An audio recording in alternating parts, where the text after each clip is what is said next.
Don't be one of them. If you owe $10,000 or more to the IRS or state, get protected today. Call 800-312-9970. Coast One Tax Group, protecting your bank, home, and your sleep since 2008. With hundreds of 5-star reviews and an A+ on the Better Business Bureau. Call Coast One Tax Group, 800-312-9970. Stanley from New York owed $93,000. The IRS placed a levy on his bank account. Coast One released the levy and settled with the IRS for $2,000.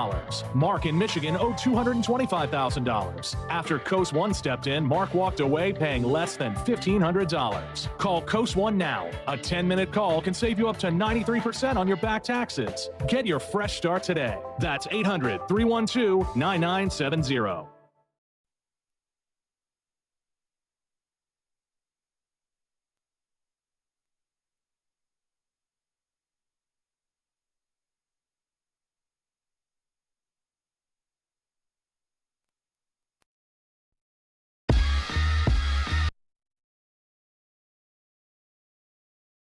Central Texas home for sports.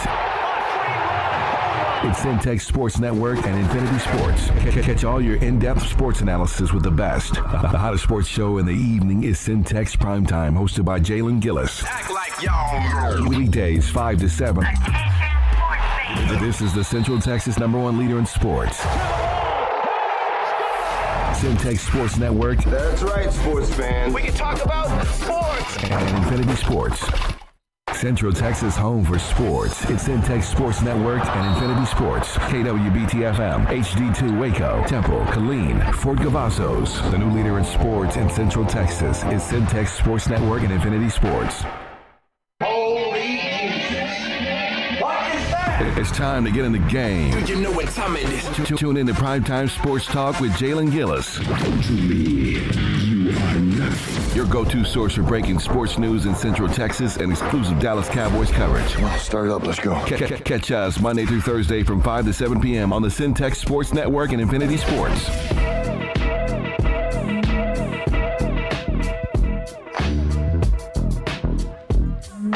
What is going on, everybody, and welcome back into Centex Prime Time. I am your host, Jalen Gillis, as we take you through the primetime topics in sports, not only in the Central Texas area, but from all around the nation. Happy Monday to everybody out there. I want to thank everybody that tunes in with me weekdays 5 to 7. If you want to be able to watch this content, weekdays 5 to 7 p.m., go over to YouTube and subscribe to Centex Sports Network, Centex Sports TV on YouTube. If you want to be able to listen to this on your mobile device, from your house, from work, from your car, wherever you're at, download the app Centex Sports One on the Google Play Store and on the Apple Store as well. Well, folks, what a weekend of football we had this past weekend. It was one full of surprises, one full of great games, one full of not so great games, honestly. And we'll talk about that as we start the show here today, folks. Like I said, crazy football from the high school level. As we saw Duncanville handle DeSoto, and the number one receiver in the nation looked like the number one receiver in the nation, and DeCorian Moore headed to Oregon. And we saw the team he's committed to upset, and in some people's eyes, some people thought it was an even game. I thought Ohio State had an advantage in this one, and Ohio State maybe had a leg up in this one, but I was wrong. Oregon comes out and gets a win, big-time win at Oregon against number 2 Ohio State. We'll talk about that a little bit later. On Sunday, we saw the day get started with the rookie quarterback dominating overseas in London. Caleb Williams came out and threw 4 touchdowns. He's really starting to catch on, and we're starting to see why the Bears took him number 1 overall, despite how great Jaden Daniels has been playing. Jaden Daniels had a good game against one of the better teams, I think, in the league, in the Baltimore Ravens. Baltimore able to pull out a win in that game. But have to start the day with everybody's team that's probably watching this show today. Your Dallas Cowboys here on 94.5 FM. We are the flagship station for the Dallas Cowboys here in the Central Texas area. If you want to be able to listen to the Cowboys week to week, you're driving in your car and don't want to mess up your ride trying to watch the game at the same time, you can come right here to 94.5 FM and you can listen to the Dallas Cowboys on Sunday. And this past Sunday, they had a game against the Detroit Lions at home once again. Now, this one did not turn out how the Cowboys expected it. Might have turned out how the Lions expected it if you're going off of their play calling. I think they kind of expected to come out here and dominate this game. So we'll start right there, folks. Detroit Lions and the Dallas Cowboys.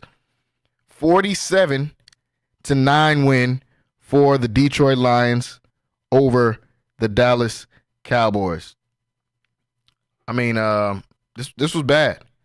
In that first quarter, looked kind of competitive. Neither team had really caught fire yet. It was 7-3. Second quarter, Detroit just blew the doors open completely as they scored 20 points to Dallas's 3 points. And they continued to do the same in the second half. Second half, they go out and they score 10 points to Dallas's 3. And just to add a little bit of petty on top, at the end of the game, they score another 10 points in the fourth quarter to Dallas's 0, leading to the 47-9 win for the Detroit Lions, who I had in my top 5 last week. Might have to move them up this week. We'll see tomorrow, folks. Make sure you stay tuned. Tune in for that tomorrow. Give out my top 5 list on Tuesdays and Wednesdays. Jared Goff in this game, 18 for 25, 315 yards, 3 touchdowns, no picks. David Montgomery in this game, 12 carries, 80 yards, 2 touchdowns. Jahmyr Gibbs, 12 carries, 63 yards, no touchdowns. 184 yards rushing, over 400 yards of total offense in this game. Saw some flashes from Tim Patrick, the former Broncos receiver. Saw some flashes from Jamison Williams, who scored a touchdown on 3 catches, 76 yards, and a touchdown. Sam Laporta had the long touchdown. Amon-Ra St. Brown, the all-pro player, got into the end zone, 4 catches, 37 yards, 7 touchdowns. I seen the picture he screenshotted earlier, Jordan Lewis DMing him and calling him some things outside of his name. I don't know what that's. When you lose 47-9, you think you wouldn't have much to say, but leave it to somebody that plays for the Cowboys to have something to say. On the other side, the Dallas Cowboys, Dak Prescott, 17 for 33, 178 yards, 2 interceptions. Got sacked 4 times, 11.4 QBR. The rushing game had 53 yards total. Rico Dowdell, 5 carries for 25 yards. Now, that doesn't sound too bad. I mean, just for 5 carries, I guess. Ezekiel Elliott, who said he was confused, befuddled about the amount of carries he's been getting so far this year. Okay. So we'll give you the most carries on the team this week, 8 carries. A whopping 17 yards from Ezekiel Elliott. This guy's got to stop, man. Come on, man. Why would you complain about the carries like that's the issue? You know that's not the issue. You're the issue. But we'll talk about that. CeeDee Lamb, 7 catches, 89 yards, no touchdowns on 14 targets. Jalen Tolbert, second leading receiver, as usual. 4 catches, 43 yards from him off of 5 targets. So, start with the Detroit Lions. The Detroit Lions look like one of the best teams in the league. They got all the way to the NFC Championship last year with Dan Campbell leading the way as a coach, with Jared Goff as quarterback. They got the 2-head rushing attack in Jahmyr Gibbs and David Montgomery, who proved to be the best running duo in the league. Either one of these guys could be starting, and they get an even amount of carries every single week, and both running backs deliver. You've got a safety blanket in Amon-Ra St. Brown, who they didn't even need to use that much this week. You got another safety blanket in Sam Laporta. Tim Patrick is a good receiver, He was a good receiver in Denver. And now that he's in Detroit, that just adds another dimension to this team. Khalif Raymond is a guy that can hit you over the head, and Jameson Williams can be one of the fastest players in the league. Is one of the fastest players in the league. So he definitely could take a top off of defense at any point in time, like we saw him do in yesterday's game as well. So Detroit Lions, man, they're doing what they're supposed to do. Now, I'm wondering, what do they have against the Cowboys? What made them so mad that they wanted to do this against Dallas? Now, last year, we all watched that game towards the end of the year where it felt like Detroit kind of got the short end of the stick on some calls, and that cost them a game against Dallas. And Dallas players had some things to say. We saw CeeDee Lamb and other guys waving to the Detroit fans, and they had something to say. Some of the players, like Jordan Lewis, had something to say. And I think Dan Campbell and the entire Detroit Lions squad remembered that, and they had something to prove. Anytime you're running hook and laterals to offensive linemen, you're just out here for disrespect. This ain't about a game. This is bigger than a game for the Detroit Lions. This was about disrespecting the Cowboys at home, and that is exactly what they did in a 47-9 win. Now, for the Dallas Cowboys. You get the win over the Steelers. You start to build morale a little bit. For some Cowboys fans, we've got some pretty objective Cowboys fans that I have on the show week to week out. Shout out Kyrell, PJ, shout out Rocky. They all come up here. They're pretty objective. But there's some that aren't. You get the win over the Steelers. Offense looks bad, but you get a win. You come out here this week. The defense is terrible. Mike Zimmer, I'm not a guy for in-season firing of a coach. But what is Mike Zimmer doing? This is the second time McCarthy has brought on one of his homeboys to come coach the defense. We saw it with Mike Norvell when he first got the job, and the defense was terrible. Now here he goes and gets Mike Zimmer. The defense is terrible. Yes, they're missing Micah Parsons. Yes, they're missing DeMarcus Lawrence. But you're getting beat any way you can get beat. Your best player on defense outside of Micah Parsons is Trayvon Diggs. He's getting beat. You can't stop the run. Still. You can't stop the pass. Stopping the pass was supposed to be the calling card of this Cowboys defense. You can't stop the pass. You can't rush the passer now that Micah's hurt. There is absolutely nothing that this Dallas Cowboys defense does good. Now the problem is there's nothing that the offense does good. And the problem with that is you got two guys that are the highest paid people. You have one guy at the quarterback position that's the highest paid player in NFL history, and Dak Prescott. It's going to make $60 million a year moving forward for the next 4 years. And this was my problem when they gave him that money. Why are you giving somebody that money that can't get you over the hump? Everybody's going to say, well, Dak doesn't play defense. They gave him 47 points. Dak does play offense, and they scored 9. You can't. He had red zone turnovers last week. They got covered up because he had that game-winning drive, and so they covered up the red zone mistakes that he had last week. They've been terrible in the red zone all year. Can't find a way to score touchdowns. Their running game is nothing. Once again, why did you sign Dalvin Cook if he's going to stay on the practice squad? Is he just limping out there? Does he have an injury that we don't know about? Is there anything he could possibly do worse than Ezekiel Elliott does right now? Rico Dowdell, he's a young player. I'm not high on him at all, but he's still a young guy. Don't expect too much out of him. You gave Zeke $5 million to come back for what? To get 8 carries, 17 yards? The offense is very one-dimensional. And by one dimension, it's just one player. The only player on this entire Dallas offense that gives you any sort of issues, problems, or you even have to game plan for is CeeDee Lamb. There's not one other human on this offense that you have to game plan for, that you have to worry about the night before. Nobody. And that includes the guy making $60 million a year. Now, everyone always says, I'm on Dak too much. It's not always Dak's fault. It's the defense's fault. It's the coach's fault. It's the defensive coordinator's fault. When you're the leader of the offense and you score 9 points, that is your fault. No, they can't run the ball, but you knew they couldn't run the ball when you gave them $60 million. No, they only got CD out there as one receiver. You knew they only had one receiver when you gave them $60 million. If you're going to go out there and score 9 points, why not score 9 points with somebody making $7 million, $10 million a year, $12 million a year? What are you saving? What are you gaining? If when you play against the better teams in the league, sure, you're going to look good against the Browns. Sure, you're going to look decent against the Giants. But when you play the top teams in the league and you score 9 points, what is the point of having the highest paid player in the league leading your team in Dak Prescott? I don't get – that's my point with the Dak Prescott thing. What's the point? What do you gain? Some decent regular season stats? Is that why we keep him? To sell tickets and sell jerseys so you can beat the bad teams and they'll have some glimmer of hope? You might as well just be bad.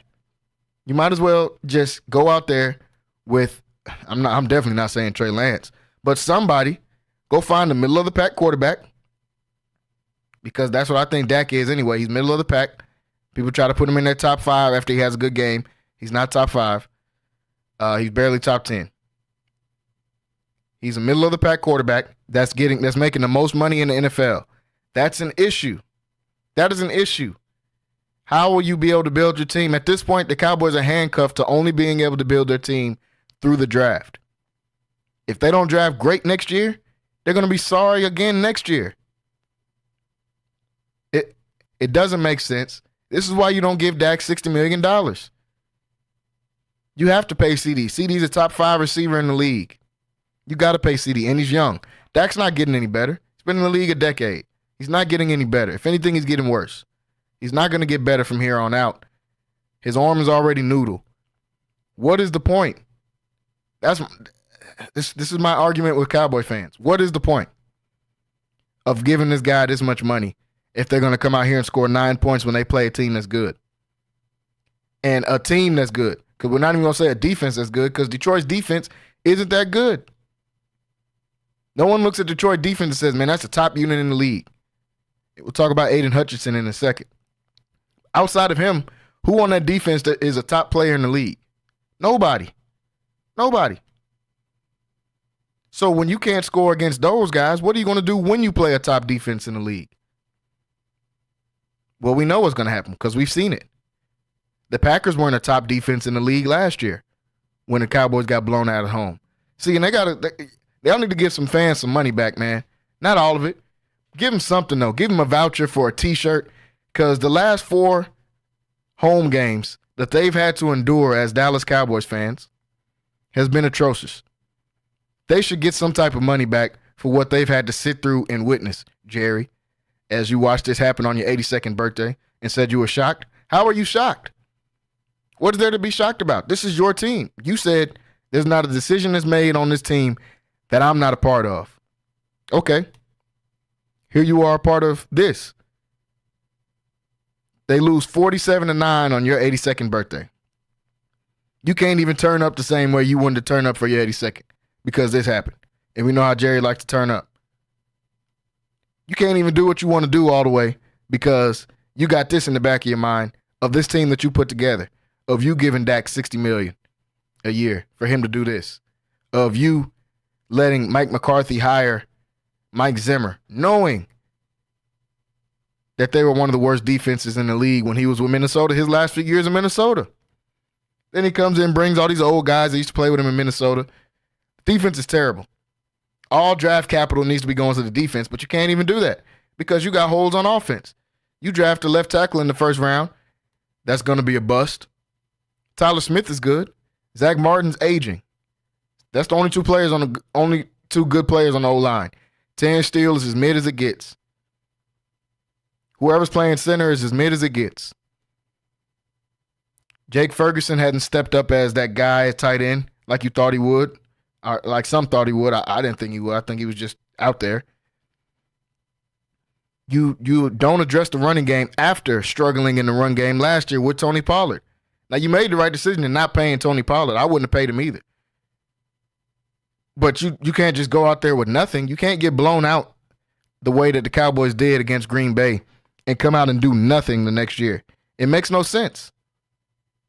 It makes no sense at all, and I have no idea what the Cowboys are doing there. So towards the end of the game, Aiden Hutchinson gets hurt. Figure out that he has a fractured tibia, goes and has immediate surgery right after the game, and he's going to be done for the season pretty much. Out 4 to 6 months. Only way he could come back is if he rushes back and he could play in the Super Bowl. I don't know if the Lions are getting to the Super Bowl. Not saying they don't have a chance to. They're one of the best teams in the league. They had a chance to get to the Super Bowl last year. Just couldn't close out against the 49ers. So that is a possibility, but for the most part, Aiden Hutchinson is done for the season. Now, this is bad because he is one of the top players in the NFL. He's one of the best players in the NFL. Had a chance to be the best pass rusher in the NFL this year. Is leading the league in sacks right now with 7.5. I think he's an absolute stud. I am so glad that Jacksonville did not draft him and drafted Trayvon Walker instead, because now my quarterback doesn't have to get hit by Aiden Hutchinson. So I'm glad that they didn't do that.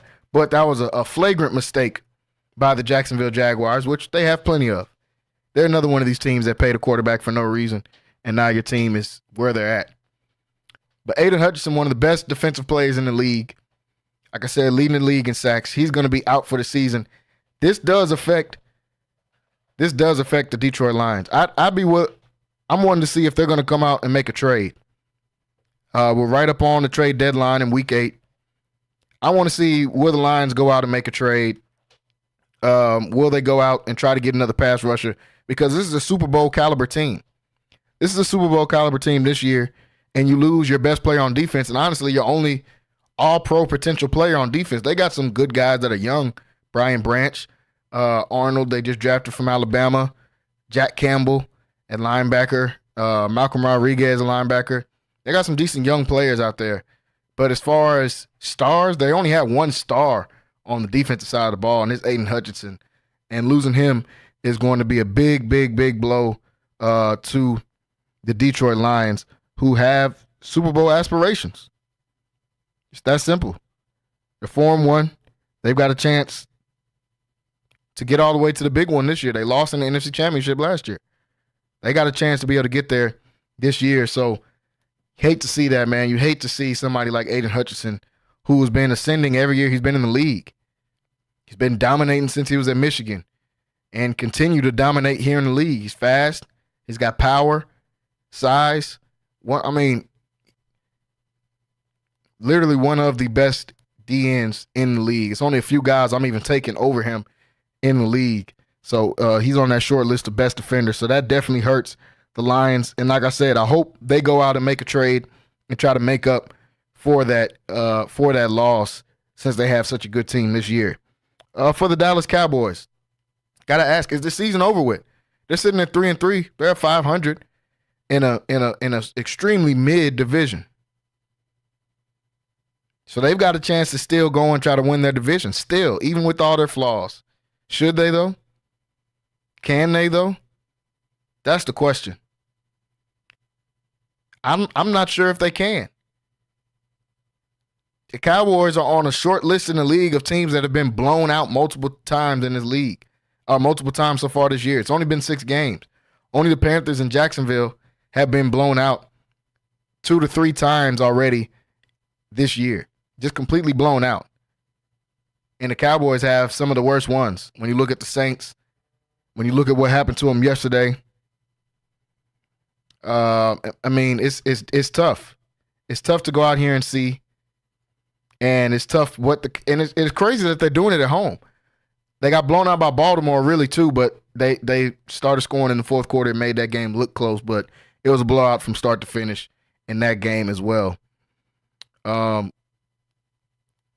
So what should the Cowboys do? I've seen people saying they should fire Mike McCarthy. I don't know if it's time to fire Mike McCarthy. Like I said, I'm not a guy for in-season firing. And if you're going to in-season fire somebody, fire a coordinator. I don't get what you gain out of firing a coach unless they're just completely toxic like Urban Meyer was in Jacksonville a few years ago. I don't really get what you get out of firing a coach mid-season. But I wouldn't be shocked if the Cowboys let me take that back. If it was somebody else, I wouldn't be shocked if they do it. I'd be shocked if the Cowboys did it because they let Jason Garrett be mid for years. Jerry Jones doesn't like change. He's an older guy. He's not a fan of change especially not immediate change. So I wouldn't be shocked if they fire Mike McCarthy maybe at the end of the year, but midseason, no, I don't think they're going to fire Mike McCarthy midseason. Should they? I don't know. Looks like he's giving up on his team. The play calling is horrible. He's calling the plays. He said he ran Kellen Moore out of town, said it was his fault when they needed somebody to blame a couple of years ago, and said, I'm going to get the team and going to go back to old school football, and we're going to run the ball. And they run the ball less every single year since he's been fired, including this year. So Mike McCarthy has blame in this as well.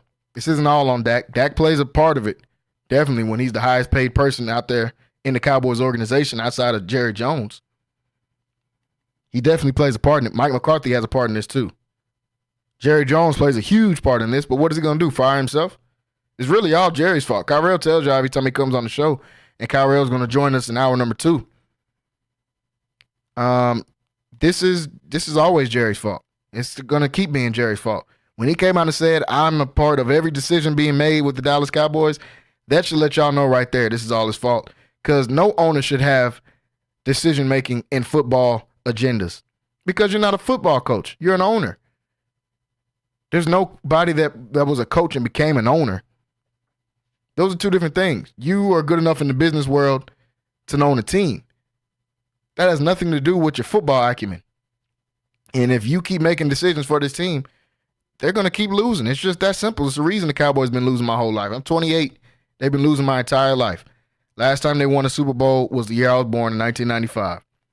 They haven't even sniffed an NFC championship since then. And that's large part to Jerry Jones. Jerry Jones always gets the biggest blame, the biggest slice of the blame pie. But like I said, what is he going to do, fire himself? I think not. So we got to go to Mike McCarthy, and we got to go to Dak Prescott, and we got to go to Mike Zimmer, and we got to go to the players. The players look like they don't want to play out there. This is an issue for the Dallas Cowboys. The bad thing is they probably can still win 7 or 8 games and maybe even hover around the playoffs. So it's going to give them false hope for the rest of the year and their fans false hope for the rest of the year, unfortunately. The Dallas Cowboys 3-3 after getting blown out. Folks, we're going to take a short break. We're going to come back. When we come back, we're going to talk about the exciting college football weekend that we had this past weekend. Oregon beating Ohio State. Alabama almost losing again. This time to South Carolina, who's pretty good. Colorado and how they gave up a game at the end against Kansas State. Had me staying up till 1 a.m. to watch this game. LSU wins in overtime. Your Texas Longhorns completely dominate in the Red River rivalry. We've got a lot to talk about. Stay tuned right here, folks. When we come back, we're going to talk some college football. You're watching Centex Primetime on YouTube, on Centex Sports Network, and listening on Infinity Sports Radio, Central Texas. We'll be right back. Central Texas home for sports. It's Centex Sports Network and Infinity Sports. Catch all your in-depth sports analysis with the best. The hottest sports show in the evening is Centex Primetime, hosted by Jalen Gillis. Act like y'all. Weekdays 5 to 7. This is the Central Texas #1 leader in sports. Centex Sports Network. That's right, sports fans. We can talk about sports. And Infinity Sports. Are you looking for something new and unforgettable in Waco? Come to the Blazing Asian, where authentic Cambodian flavors meet creative culinary flair. Voted People's Choice as Waco's #1 Asian restaurant since 2019 by both the Wacoan Magazine and the Waco Tribune Herald. Located inside the popular Union Hall on 8th and Franklin, we're serving up family recipes with a twist. Blazing Asian egg rolls are rolled fresh daily, and their sauces or marinades are made in-house with love. Stop by today. Located inside the popular Union Hall on 8th and Franklin. And for Baylor students, enjoy 10% off with your student ID. NSJ Event Co., one of the premier event designers in Central Texas and a Centex Sports Network supporter. Voted Waco Awards Event Planner of the Year 2021, NSJ Event Co. is your go-to source for event planning. Whether it's your next baby shower, birthday bash, wedding, or retirement party, NSJ Event Co. will bring out the elegance, class, and style your event deserves. Call NSJ Event Co. at the number on the screen or scan the QR code to schedule a free consultation. NSJ Event Co., where the party lady takes care of all your event needs.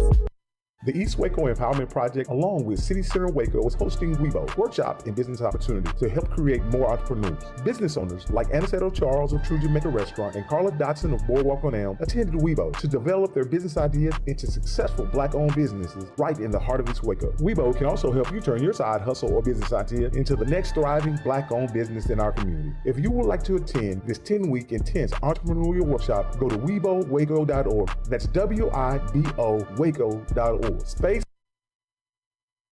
It's the family feels for me. The banana pudding peach cobbler make you want to holler for me. It's the candy yams, mac and cheese, beef tips, pork tips and rice, collard greens. It's a sweet potato pie, sweetie. Fried chicken you've been missing, the lemon sweet tea dressing on Sundays when you all dressed up. Chest pie, buttermilk, and pound cake. Cornbread with butter just dripping, always fresh baked. If you need Southern style, soul food, home cooked meals that you can feel. Chicken and dumplings, chicken pot pie. 719 South 11th Street. Sassy's, come on by. Central Texas home for sports.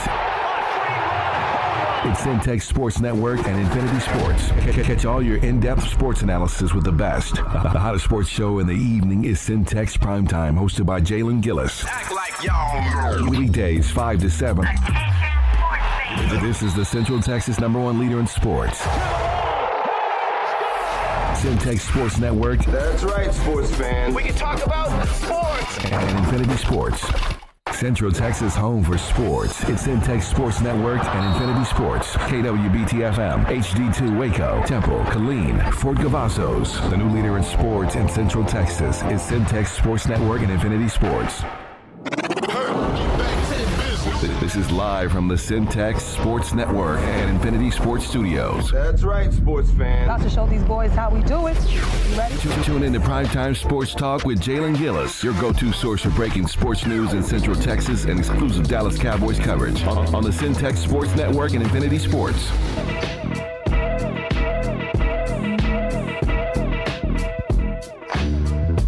What's going on? Welcome back, everybody, into Centex Prime Time. I am your host, Jalen Gillis.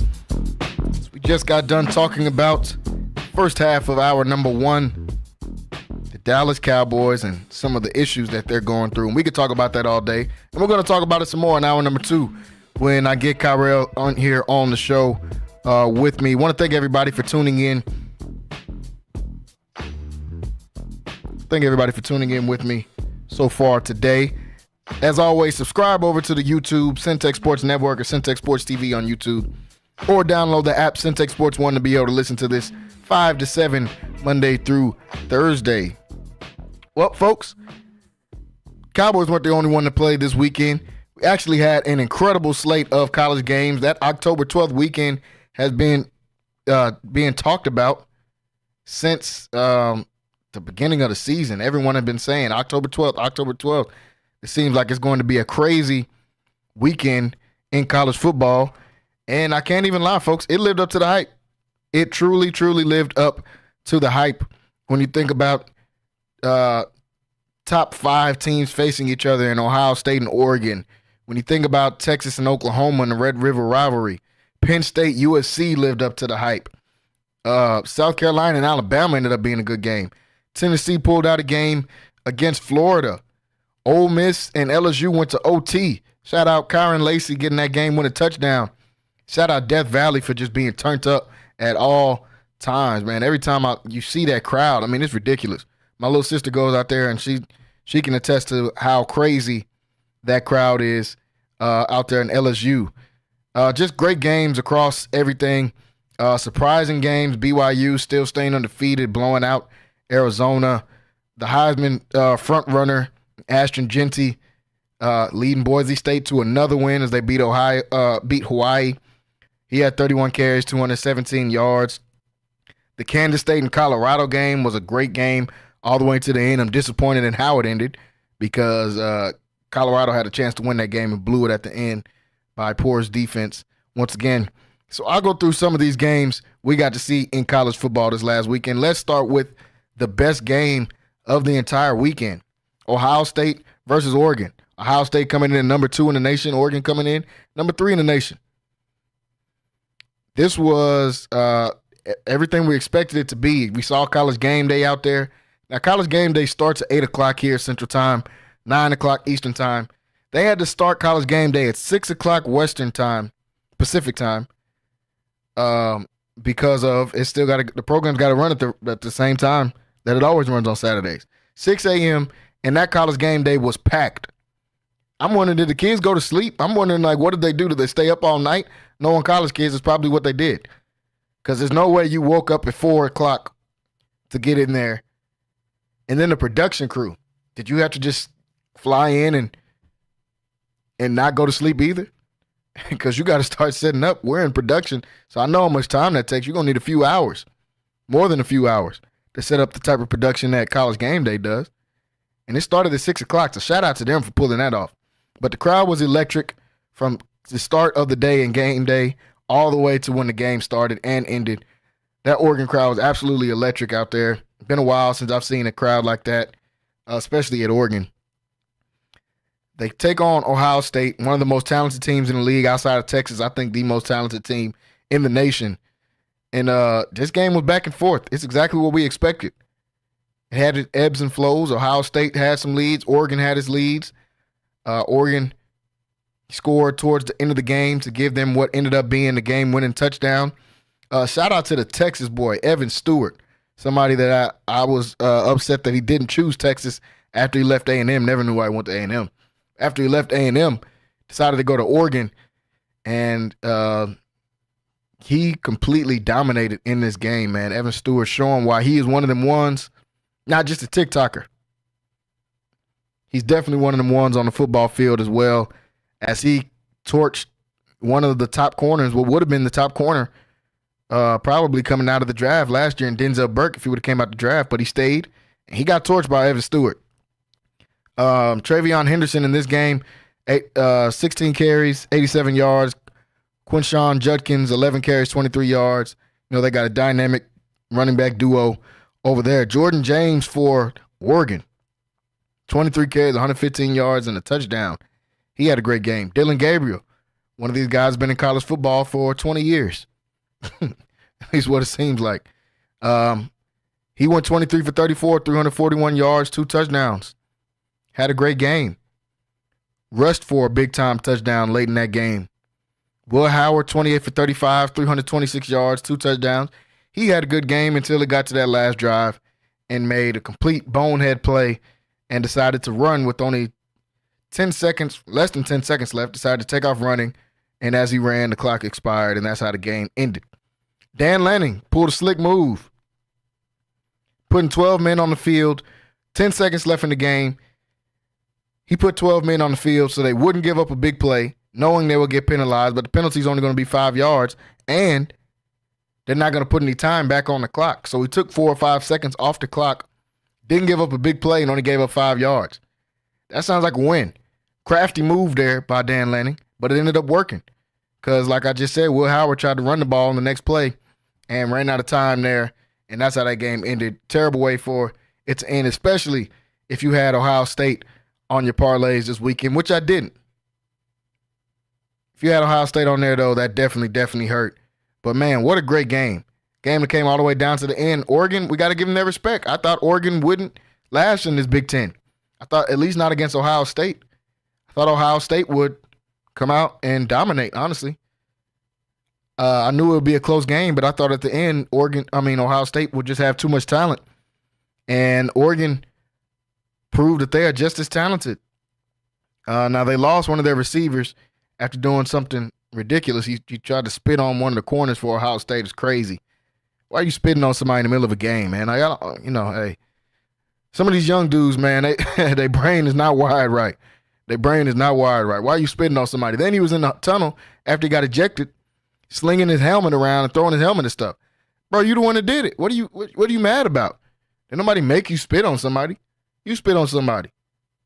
Now, you lucky dude didn't put hands on you. Because, yeah, that's what should have happened.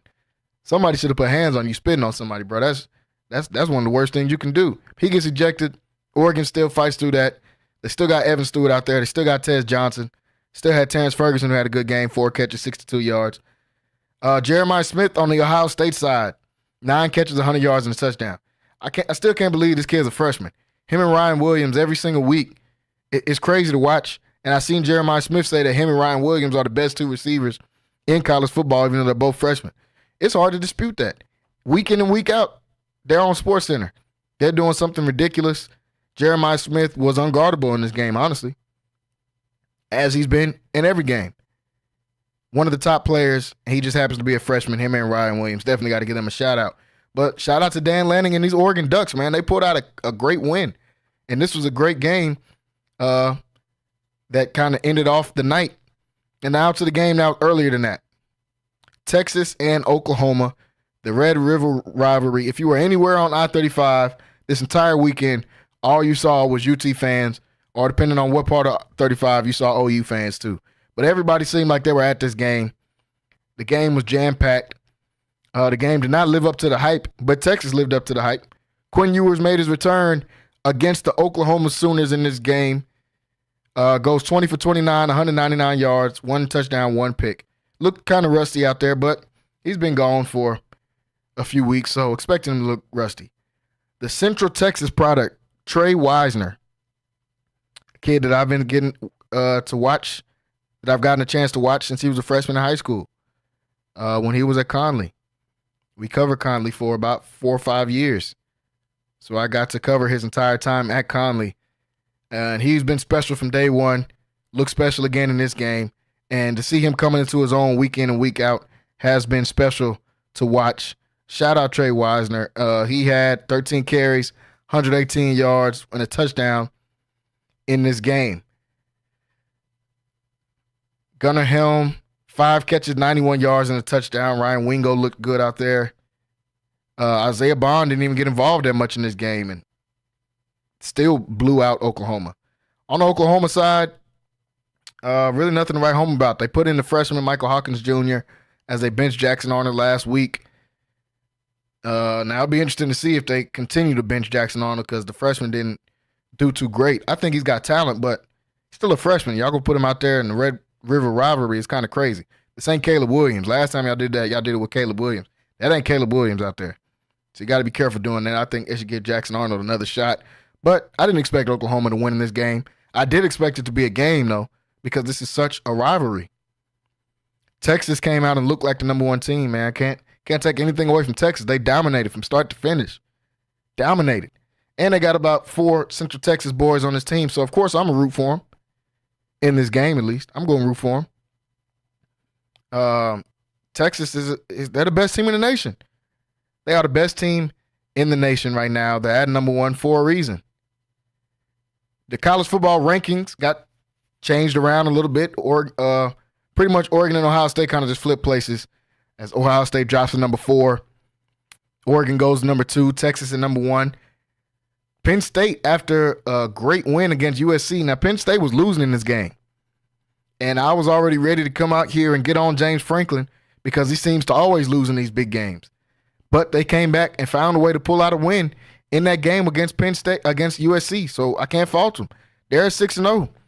Penn State looks legit. Now the Big Ten has got 3 teams in the top 5. 3 teams in the top 4. It's been the SEC looking dominant this entire season so far, and they still do. They still look very dominant. But now that the Big Ten has got 3 teams in that top 5, we had this debate a few weeks ago between Big Ten and SEC who's the better conference, and Kyrell was the only one on here that said, this is about even. This is about even between the Big Ten and the SEC. Now, I still think the SEC has an edge over the Big Ten, but, man, can't take nothing away from the Big Ten. You got, out of the top 4 teams, 3 of them is Big Ten teams. Hey, shout out to them. Georgia goes to number 5. Miami, undefeated. They moved to number 6 in the country. Alabama, number 7. LSU, a team that people kind of wrote off at the beginning of the year after that loss to USC, has played better every single week since then. Had a tough game against South Carolina, but they found a way to win. Tough game against Ole Miss, who's one of the better teams in the nation. Found a way to win.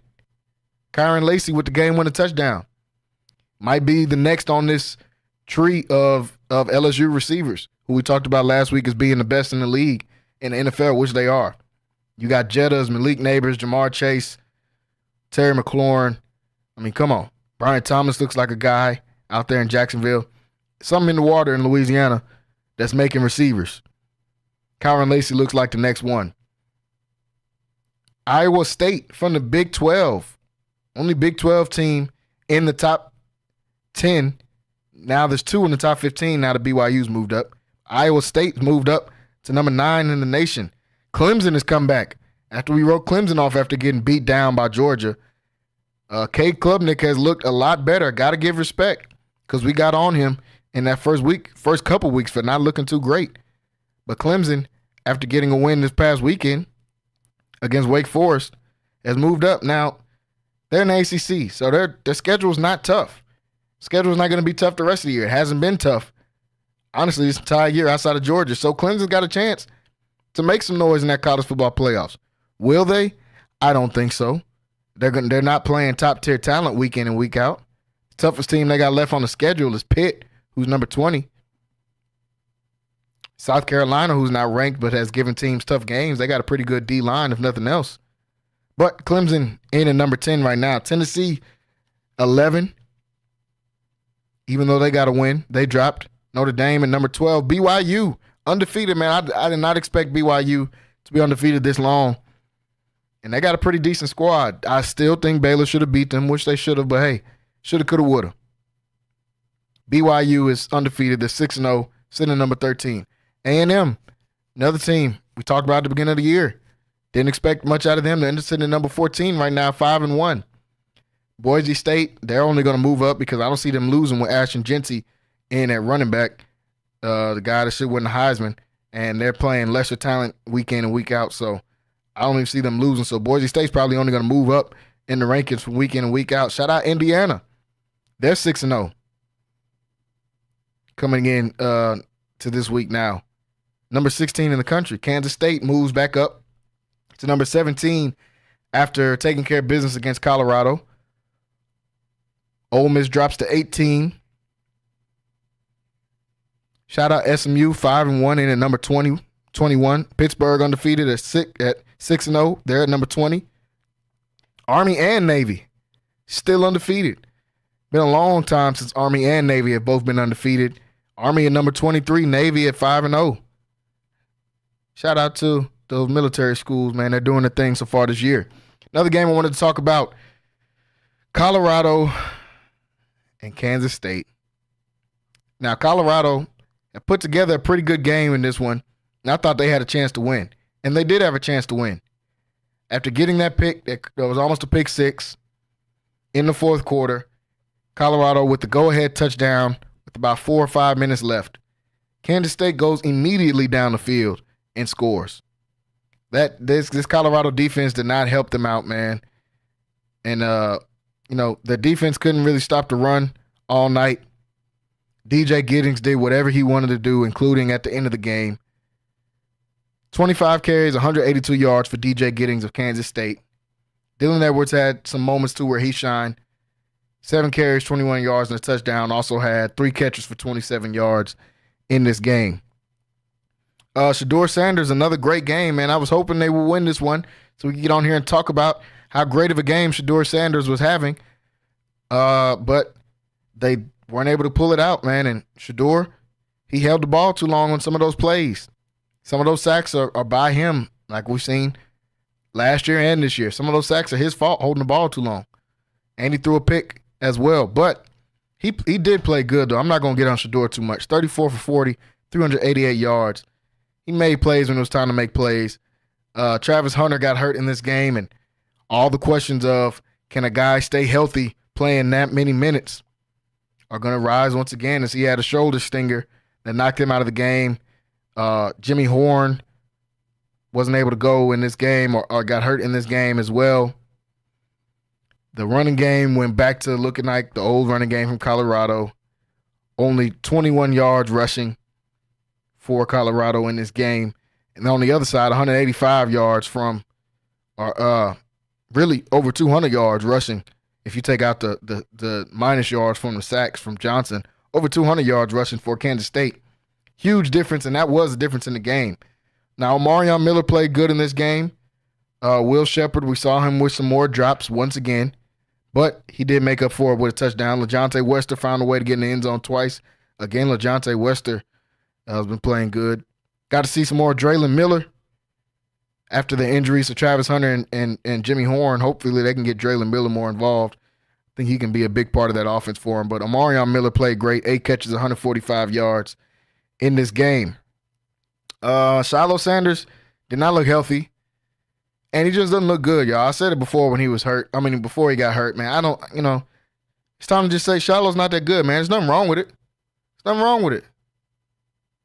But he's not going to be his dad, obviously. But they had these things about where both of them going to get drafted. I don't think Shiloh's getting drafted. That's just is what it is. I don't think Shiloh's getting drafted. Nothing wrong with it. I just don't think he's getting drafted. He'll get an invite to a camp. But always going for the big hit. We all saw the play where DJ Giddings made him touch earth, fell down on his knees. This defense is just not that good, man. Honestly, the defense is just not that good. They got gash in the run game. They gave up big plays in the passing game when they needed to get stops. Now, they did do better as far as getting to the passer. I'll give them that. Shout out Warren Sapp, the D-line coach. They did a better job of getting to the passer. But when they needed the big stops, man, it just seemed like they couldn't come up with it, including that last drive of the game where Kansas State just walked down the field in like a minute and was able to go and win that game. So, Colorado, man, they still got a path to win this Big 12. That's the good part about it. They're only 2-1 in conference play. They still got a path to try to compete for this Big 12 title. They got Arizona next week, who hadn't looked great. Cincinnati, who hadn't looked great. Tech, who's been playing better in Big 12 football than what people are noticing. They got Utah, who just announced Cam Rising is out indefinitely. So it's going to be Zach Wilson's little brother. Isaac Wilson is going to be the starter. So that dims the light on what Utah could be. Kansas hasn't looked good. Oklahoma State has been pretty mid. They still got a chance. I think they played the better teams they're going to play in the conference. I think they played it with Kansas State already. I think they got a chance to win the rest of these games now, including that Utah game, especially since it's at home for Colorado. Shout out to that Colorado crowd, man. They looked like a pretty good crowd out there. Shout out to the sideline. They brought the stars out to watch Colorado play, man. Deion knows how to put on a show. Had KD in the building. Russell Westbrook was in the building. John Wall was in the building. Cameron was on the sidelines. It looked like an award show on the sidelines. Unfortunately, Colorado couldn't pull the game out, but they still got a chance to do big things in this Big 12, y'all. They only got one loss in conference play, so I'm not going to get on them too much because in my eyes, they're already exceeding expectations, and they have a chance to compete for the Big 12 title, which would definitely be exceeding expectations. I just thought they needed to get to a bowl game, but now the sky's the limit for this Colorado team. They got some things they got to figure out on offense. Shadour's got to stop holding the ball so long. Your offensive line isn't good. You holding the ball too long, it's just making them worse. It's only going to make them worse. So he's got to figure out a way to get the ball out quicker. And I'm sure the Colorado coaches see that too. I'm sure they're going to talk to him about that. So a crazy weekend in football. The LSU Ole Miss game was a great game as well. Game went back and forth. I was trying to watch that one and watch Oregon-Ohio State game, and then it was still going when the Colorado game came on. So there was a lot of flipping the channels this weekend for me, trying to watch all of these games. And that Ole Miss and LSU game was a great one as well. So Arizona State got a big upset on Utah. Utah was, like we talked about, projected to be one of the better teams, but Cam Rising played in this game, didn't look healthy, and he's going to be out indefinitely. So that makes this Big 12 completely wide open, like we knew it was going to be before the season started. But now that it looks like they're kind of falling off, it's completely wide open. Penn State against USC, I talked about it a little bit earlier, man. I was ready to write Penn State off. I was ready to say this is once again another one of these years that Penn State is ranked high, and James Franklin can't find a way to close the deal, can't find a way to pull out a win. And they do. They have to go to overtime to do it, but they did it. Drew Aller, 391 yards, 2 touchdowns, 3 picks, but they got the win. On the other side for USC, Miller Moss, 20 for 34, 220 yards, 2 touchdowns, and a pick. Woody Marks looked great for USC running the ball. 20 carries, 111 yards. Not sure why Zachariah Branch only got 2 catches in that game. I don't know if he got hurt or not while I wasn't watching, but hopefully they'll figure that out. Tyler Warren, the tight end for Penn State, went nuts. 17 catches, 224 yards, and a touchdown. Yeah, he went crazy. Shout out to the Nittany Lions. Couldn't even get it out, y'all. Shout out Penn State. And shout out James Franklin, man. They found a way to get that dub. Penn State, it's in the number 4 in the country now. They still got a big game against Ohio State in a couple weeks. They still got a Washington team that's going to be tough to beat, still on the schedule coming up. So I'm excited to see how this Big Ten is going to shake out. Oregon looks good. Ohio State looks good. Penn State looks good. Big Ten is going to be fun to watch down the stretch. So, folks, we got to see this October 12th weekend live up to the hype. It lived up to the hype. A lot of great games on every level from college football this past weekend, and it was really, really exciting to see, to be able to see some of these games this weekend. I couldn't watch all of them at the same time. I tried to. I gave it my best try to be able to watch all of them at the same time, flipping from channel to channel while these games are going on. But shout out to college football, man, for giving us one of the better weekends in college football. So, folks, we're going to take a short break. And we're going to come back for the top of the hour and hour number 2. Hour number 2, I'll have Kyrell on here with me. We'll chop it up some more about the Cowboys, and we'll dive back into this NFL, man. We got to see Caleb Williams, like I said, throw for 4 touchdowns as he is starting to break out as a player. We saw Tampa Bay Bucks take another step up as they blew out the New Orleans Saints, who we thought were going to be good. New Orleans started a rookie quarterback in Spencer Rattler, who didn't play terrible. Might be something to think about for the future for New Orleans. We saw Philly pick up a win against the Browns, struggle to get a win against the Browns, who don't look good at all. And then we saw Nick Sirianni yelling at his own fans. I don't know what's wrong with that dude. I think something going on with Nick Sirianni. I don't know what it is. Too much caffeine, not enough caffeine, something. Something's going on with Nick Sirianni, and now he's arguing with the fans. So I don't know what that's about at all. So we're going to take a break, folks, and we'll come back for the top of the hour. Stay tuned right here on Centex Primetime. You're watching on Centex Sports Network and listening on Infinity Sports Radio, Central Texas. We will be right back. Central Texas home for sports. It's Centex Sports Network and Infinity Sports. Catch all your in-depth sports analysis with the best. The hottest sports show in the evening is Centex Primetime, hosted by Jalen Gillis. Act like y'all. Weekdays 5 to 7. This is the Central Texas #1 leader in sports. Centex Sports Network. That's right, sports fans. We can talk about sports. And Infinity Sports.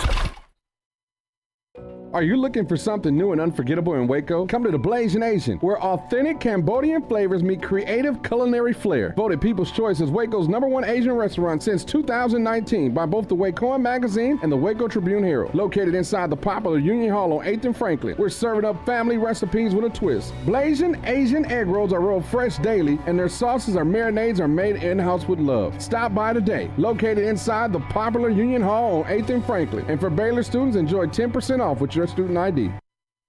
NSJ Event Co., one of the premier event designers in Central Texas and a Centex Sports Network supporter. Voted Waco Awards Event Planner of the Year 2021, NSJ Event Co. is your go-to source for event planning. Whether it's your next baby shower, birthday bash, wedding, or retirement party, NSJ Event Co. will bring out the elegance, class, and style your event deserves. Call NSJ Event Co. at the number on the screen or scan the QR code to schedule a free consultation. NSJ Event Co., where the party lady takes care of all your event needs. The East Waco Empowerment Project, along with City Center Waco, is hosting WeBo, Workshop and Business Opportunity, to help create more entrepreneurs. Business owners like Aniceto Charles of True Jamaica Restaurant and Carla Dotson of Boardwalk on Elm attended WeBo to develop their business ideas into successful Black-owned businesses right in the heart of East Waco. WeBo can also help you turn your side hustle or business idea into the next thriving Black-owned business in our community. If you would like to attend this 10-week intense entrepreneurial workshop, go to WeBoWaco.org. That's WIBO Waco.org. Space. It's the family feels for me. The banana pudding peach cobbler make you want to holler for me. It's the candy yams, mac and cheese, beef tips, pork tips and rice, collard greens. It's a sweet potato pie, sweetie. Fried chicken you've been missing, the lemon sweet tea dressing on Sundays when you all dressed up. Chest pie, buttermilk, and pound cake. Cornbread with butter just dripping, always fresh baked. If you need Southern style, soul food, home cooked meals that you can feel. Chicken and dumplings, chicken pot pie. 719 South 11th Street. Sassy's, come on by. Central Texas home for sports. It's Centex Sports Network and Infinity Sports. Catch all your in-depth sports analysis with the best. The hottest sports show in the evening is Centex Primetime, hosted by Jalen Gillis. Act like y'all. Weekdays 5 to 7. This is the Central Texas #1 leader in sports. 785-9132. Right, sports fans. We can talk about sports. And Infinity Sports. Are you looking for something new and unforgettable in Waco? Come to the Blazing Asian, where authentic Cambodian flavors meet creative culinary flair. Voted People's Choice as Waco's #1 Asian restaurant since 2019 by both the Wacoan Magazine and the Waco Tribune Herald. Located inside the popular Union Hall on 8th and Franklin, we're serving up family recipes with a twist. Blazing Asian egg rolls are rolled fresh daily, and their sauces or marinades are made in-house with love. Stop by today. Located inside the popular Union Hall on 8th and Franklin. And for Baylor students, enjoy 10% off with your student ID. Central Texas home for sports. It's Centex Sports Network and Infinity Sports. KWBT-FM, HD2 Waco, Temple, Killeen, Fort Cavazos. The new leader in sports in Central Texas is Centex Sports Network and Infinity Sports. Holy Jesus. What is that? It's time to get in the game. Do you know what time it is? Tune in to Primetime Sports Talk with Jalen Gillis. To me, you are nothing. Your go-to source for breaking sports news in Central Texas and exclusive Dallas Cowboys coverage. Start it up, let's go. Catch us Monday through Thursday from 5 to 7 p.m. on the Centex Sports Network and Infinity Sports.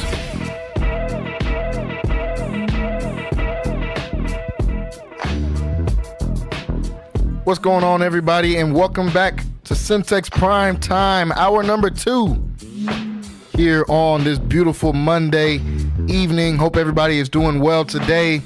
Some of you guys just now getting off work. Thanks for tuning in. Weekdays 5 to 7. As always, if you want to watch this content, go over to YouTube, Centex Sports Network, or you can download the app Centex Sports One if you want to be able to watch this or listen to this Monday through Thursday, 5 to 7 p.m. Folks, we had a great weekend of football. We just got done talking about all the different games in college football. In hour number 1, we talked about the Cowboys and their game against the Detroit Lions. We've got some other games I want to be able to talk about today, covering the NFL here in hour number 2.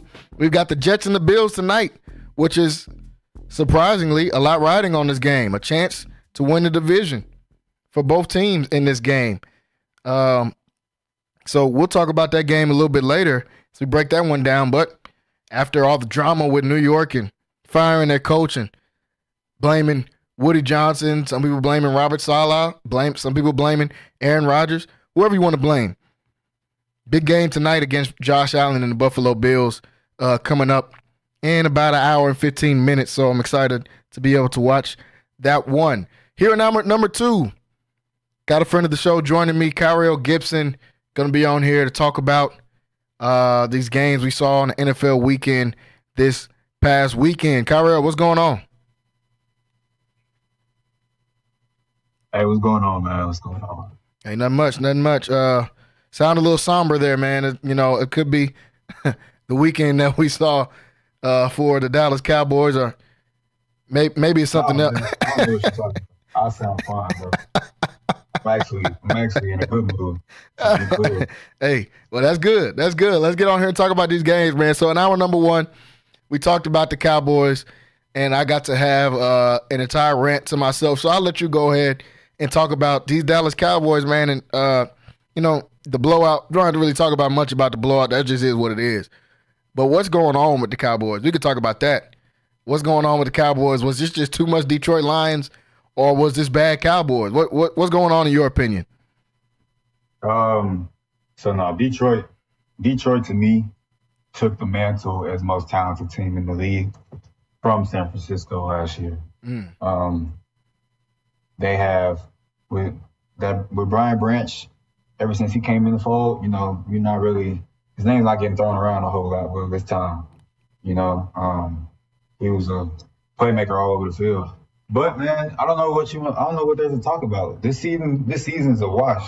And the Joneses have mailed it in, and they're going to mail it in from this point forward. They're going to trot Dak out there. He's going to get killed. And then they're going to retool. They're going to try to retool for a new coach. That's what's going to happen. What should happen is they should sell the team and realize that they have festered this entire season. This entire season is on you and the way you do business. So it's in the Cowboys' best interest and best business to get out of business with the Joneses, but that's not going to happen. So what's going to happen is we're going to go 17 games, right? Yep.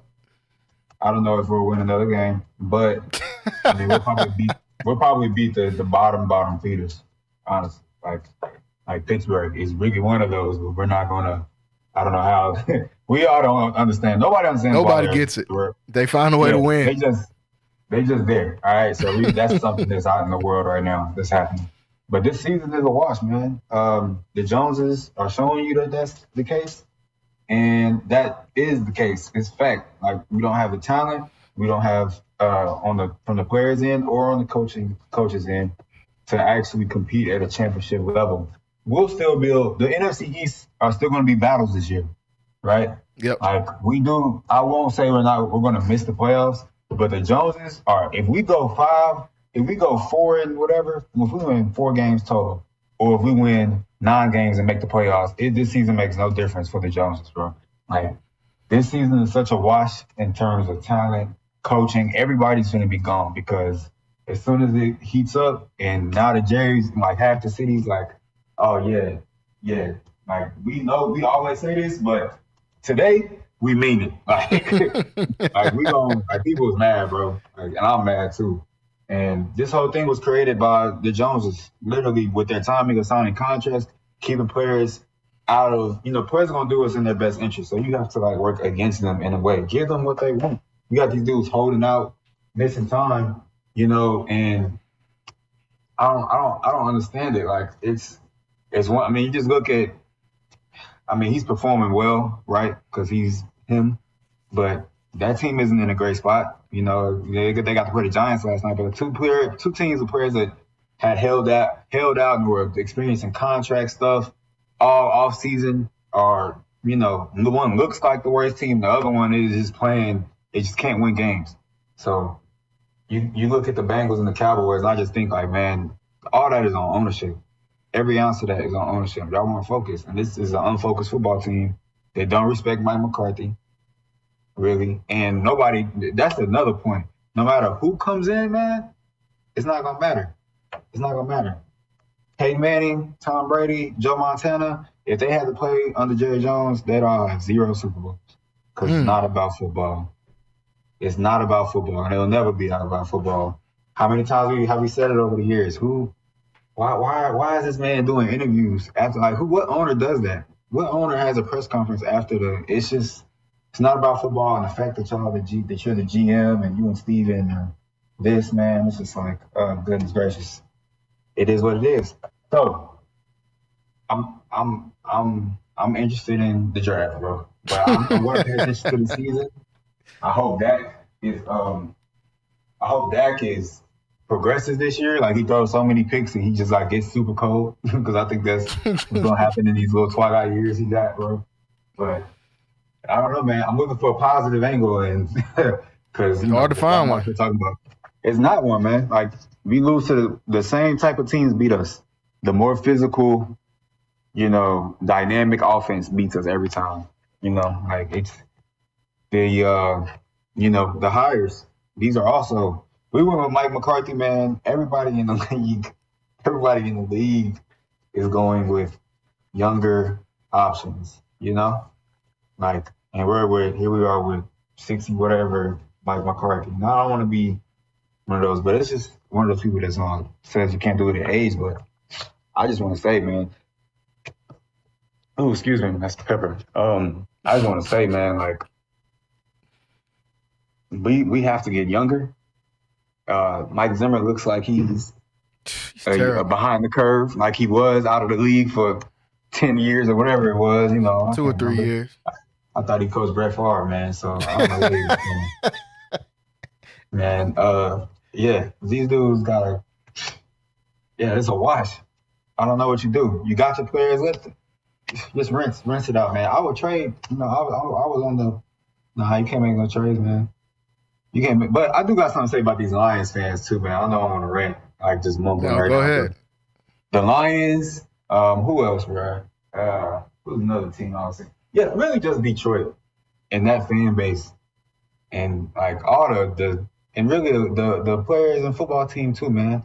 Like, I don't know what was said last game. Why do y'all hate the Cowboys? We ain't did nothing to y'all. And y'all coming on here, man, and y'all acting the fool, you know what I'm saying? Saying all types of stuff. Oh, y'all are this, y'all are that. Like, do y'all realize this team, count the first round picks on this team. That comes from years and years and years of not winning 3 games. Years. Like, we talking 20. Like the Super Bowl drop we've been on, y'all been on a longer losing drop. Y'all have no choice but to be good. Look at your old line. Y'all got first round pick. Not in between, you know what I'm saying? Not a second round, a third, first. Yeah. And then y'all got David Montgomery, not David, but Jahmyr Gibbs, Brian Branch on defense, Aiden Hutchinson. I hope he's ever play football again. Bro. Y'all need to be humble. Why in the world would Detroit Lion fans be humble if they've been sorry my entire life? What do they gain from being humble? I don't know, man. They've been through 0-16 and 1-15 twice. Why would they ever be humble? Man, this is little brother syndrome right here, man. Get your one win, and it's up from there. Now the fans, I get why the fans doing it. I get why the players doing it too, though. Multiple players of the Lions said the Cowboys players was talking crazy to them last year, like they wasn't sorry, including Jordan Lewis, who DM'd Amon-Ra again to call him out his name after you just got blown. What are you doing, bro? What are you doing? You too old to be one of the crash outs. Jordan Lewis like 30. What are you crashing out for? Bro, I like Jordan Lewis, man. That would be me, bro. I ain't gonna lie. You gotta win something. Because, bro, on the sounds of side, it's not that he just talking stuff. He being like ridiculous with it. Yeah, like, it was the sounds of sidelines. He out there saying, "Get your hands off me!" I was like, okay, bro. He clearly out there just trolling, bro. He not really like No, this ain't about football. I'm gonna beat everybody up. He just this ain't about football. Yeah, man. But to your point, man, like you said, they got to make some. My only thing is I think they got to make changes. I don't think this is just a retool thing because what are you going to retool? I think obviously the coaching changes. I think that's the most obvious one. I don't think they're going to fire Mike McCarthy in season because he doesn't get anything, and Jerry Jones isn't that type of guy. But obviously he needs to get fired at the end of the season and take his entire staff with him because all of them guys are past their prime in the league. But it needs to be personnel changes too, bro. What are you going to gain? Where do you go forward here with Dak? It's the question I asked number 1 in hour number 1. Where do you go forward here with Dak? I'm not saying this is all Dak's fault, but Dak is getting a pass somehow because the defense is bad. You throwing more red zone turnovers. Y'all scoring 9 points. The Lions defense is not good. They got first round picks. Their defense isn't good. It wasn't good last year when they got to the NFC Championship. It wasn't good. That's the reason why they didn't go to the Super Bowl, because their defense ain't good. Defense ain't good this year. They got Aiden Hutchinson. Brian Branch is going to be a good player, but he's not an all-pro player. Only all-pro player on the entire defense is Aiden Hutchinson. Everybody else out there, they got some good players spotted around. It's not a good defense. There's no reason you should be scoring 9 points and you're the highest paid player in the league. That's the problem. And that's the problem that's going to continue to plague the Cowboys. Jerry Jones is doing what Jerry Jones has always done. Now, I'm definitely not agreeing with your point of saying Tom Brady and Joe Montana, nobody would have won under Jerry. That's just not true. Because they've had multiple Super Bowl caliber teams under Jerry. They just don't perform in the playoffs, and that ain't got nothing to do with Jerry. The stuff that's got to do with Jerry is him paying players or not paying players. Stuff that's got to do with Jerry is him hiring the wrong coaches. That's the problem. But the teams, they've had Super Bowl caliber teams multiple times in Jerry's tenure after their drought since 95. Multiple times they've had Super Bowl caliber teams, and they fold. So that I ain't putting that on Jerry. And yes, Tom Brady and Joe Montana and those guys would have won because they're Tom Brady and Joe Montana. So I think that was taken. Yes, for sure they would have won. They've had multiple Super Bowl caliber teams, multiple. You gotta realize we've had some of the best players in the league. Yes, for sure. Like throughout our childhood, our entire life, right? 96 on outside of like our younger years since 5. Because I don't remember I barely remember Vinny Testaverde, so yeah. I don't know nothing about Dwayne. Quincy Carter and all them. Quincy Carter, yeah. See, Dwayne, I'm going through all the Carters. Whoever that is, and whoever else, bro. We don't know about them losing seasons. Yeah. But really, bro, since like 2006, 2007, the Cowboys ain't never been just like a bottom feeder or a bad team. You know? No. They pretty much won every single year unless Tony Romo got hurt or Dak got hurt. Yeah. He was doing something, you know? This is the first year where I'm just like, okay, this style of ownership has like this play reflects ownership. Like it's a play that this year for sure. This year, there's no account, but it's really always been that way though. Like when it's time to really conquer down in the playoffs, these dudes fold, and it's just like they don't have accountability. Like, and they never have, and they probably never will under Jerry. And that's only because the coach, does not make the decisions. They know that it's the same reason Dak ain't going. We probably do need to think about Dak because as a man, bro, you see somebody get knocked out, like you gonna follow him? Nah, for real. Like, come on. Like, I know that's way from left field, and you wasn't expecting that. But I get what everybody saw that. Everybody saw that, right? And that same concept applies to the coach and owner. If the players know the coach really can't really do nothing, you know what I'm saying? Like Jerry so, like they're players, owners players, so they make it seem that way. And especially they know the buck stops with them and they're heavily involved. Like the owner is the GM. This is not. That's true, but he's put product on the field before though. I ain't gonna say he's just never put product on the field. He's put product on the field, and the players have let him down multiple times. So I'm not going to put that all on him. Is he the problem right now? For sure. 100% he is the biggest part of the problem. But there's other problems on his team. And he's put product out there before, and that might be why they had the product they got now. Because he spent money and put the product out there before, and they still lost. So, and nobody thought Wade Phillips was a terrible coach in 2007 when they fumbled the bag. He was a good coach. And they weren't able to get it done. They weren't able to get it done in 2014. They weren't able to get it done any of Dak's years, and they've had good teams multiple times with Dak. They've won 13 games, 12 games, multiple times with Dak. Not able to get it done. And forget winning the Super Bowl. Sometimes they're not even getting out the first round. That ain't Jerry's fault every time. Some of the time, this is just the players that's out there. And I think Dak is one of those players that is the problem. He's never going to be the guy to get you over the hump, and he's the highest paid player in the league. That's an issue. That's an issue.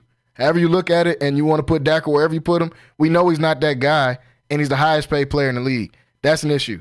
And that's going to forever be an issue on your team. Because when you make him the highest paid player in the league, highest paid player in history, he's got to be able to do something. Going out there getting 9 points against a mid defense is not acceptable. It's just not acceptable. Yes, the defense is giving up 50. I'm just saying score 20. At least being like, man, I did something. Defense gave up 50. Not the defense gave up 50 and I gave us nothing. It's the combination is why the Cowboys are so bad now. It's usually one or the other. But now with the defense doing – go ahead. Nothing to do with Dak, man. Oh, this has something to do with him. It ain't all his fault. This for sure has something to do with him. That's my point. And that's my point. There's no him being the highest paid quarterback, and it's just a coincidence of the situation. What first team All Pro last year isn't getting the highest contract in the league? Like the money shouldn't be from you. What are you going to do? Not make him the highest paid quarterback? Yes. That's exactly what I would do. So who plays quarterback? Did you not just say the season's a wash no matter what? Yeah, why make him the highest paid? Why not get rid of him and put money other places and start building an actual team? Why handicap your team and handicap your salary cap by making him the highest paid player, knowing there's absolutely no way he's going to get you over the hump? You know that for a fact. He's been in the league a decade. We do know that. We do know that. You don't know that. All right. So Dak has hope to win the Super Bowl with this team while also being the high. Went to the Super Bowl last year. Brock Purdy was making $800,000, so everyone else was getting paid. You're only going to be able to pay 3 or 4 people. You can't say the reason that you don't pay him is that you don't know if he'll get on the hump, because you don't know that. You definitely do. He's first team All Pro. Why would you think other? He's first team All Loser in the playoffs. That's true. That's true as well. But you can't deny, like, we still play 17 games a season. Like, if a player makes All Pro, you're not going to say, oh, he can't win a game. And that's why they're in the problem they're going to be in and are in currently. Because you keep saying that. Because we're going to look at the stats and just ignore the horrible playoff stats, and you're trying to win in the playoffs. You're not trying to win just the regular season. You're trying to win in the playoffs. You get blown out by the bottom seed in the playoffs last year. You address nothing, and you pay your quarterback the top money in the league, handicapping your team moving forward. What do you do from there? Oh, I'm just confused. So if this is the end of the season, right? Are you telling me that let's say Justin Herbert, he's not getting paid the highest quarterback in the league at the end of the season? He is. Justin Herbert still has potential. That's why he should get paid the highest in the league. Dak, there is no potential with Dak. We know exactly who Dak is. Oh, okay. So you think you're coming from the point like Dak is done. What I'm saying is the point Dak reached is good enough to go to the Super Bowl.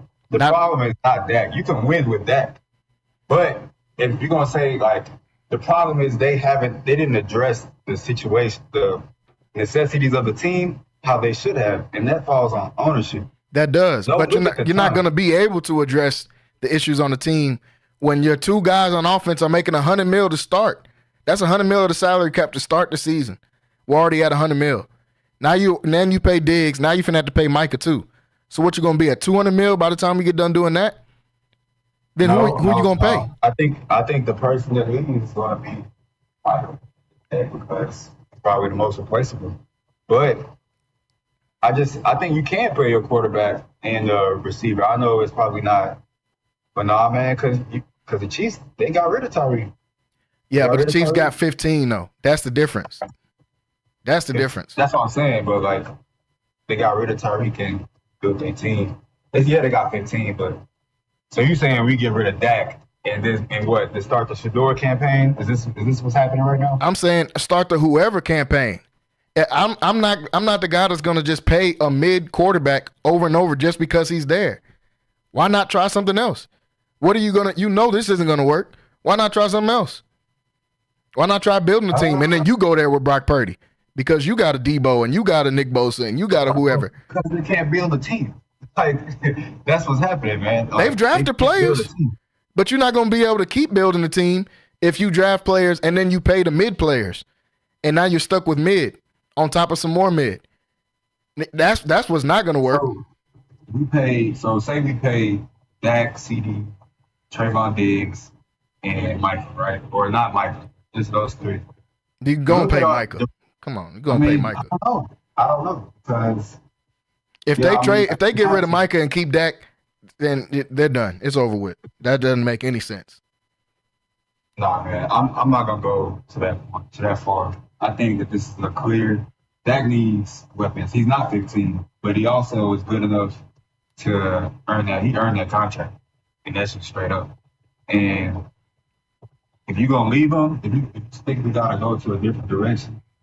I don't know, man. When I look at the tape, man, I see players that are better and then a lack of pride on the team. I don't see necessarily Dak just screwing us over. Yeah. You know, like maybe this game, man, I'm not even gonna lie to you. This game, he definitely should have played better and could have played better. But I don't think that was a result of that, man. I think that was a ball of the culture and the fire brewing in Frisco right now. There is just immense pressure, and nobody's messing with anybody over there. I don't think anybody's friends. Nobody's cool about none of this, man. Everybody's just saving face. Dak is still saying the right thing, man. But I think my point. I think Jerry's the problem. I think Dak can go to another team and win as making the highest money as whatever. It takes a special type of team to be put. I don't think Dak can go to another team and win, being the highest paid player in the league. I just don't think he's that guy. It's tough winning with any quarterback being the highest paid player in the league or one of the highest paid players, because we see it every year. It's the reason those guys don't get there unless they're just special, like a Mahomes.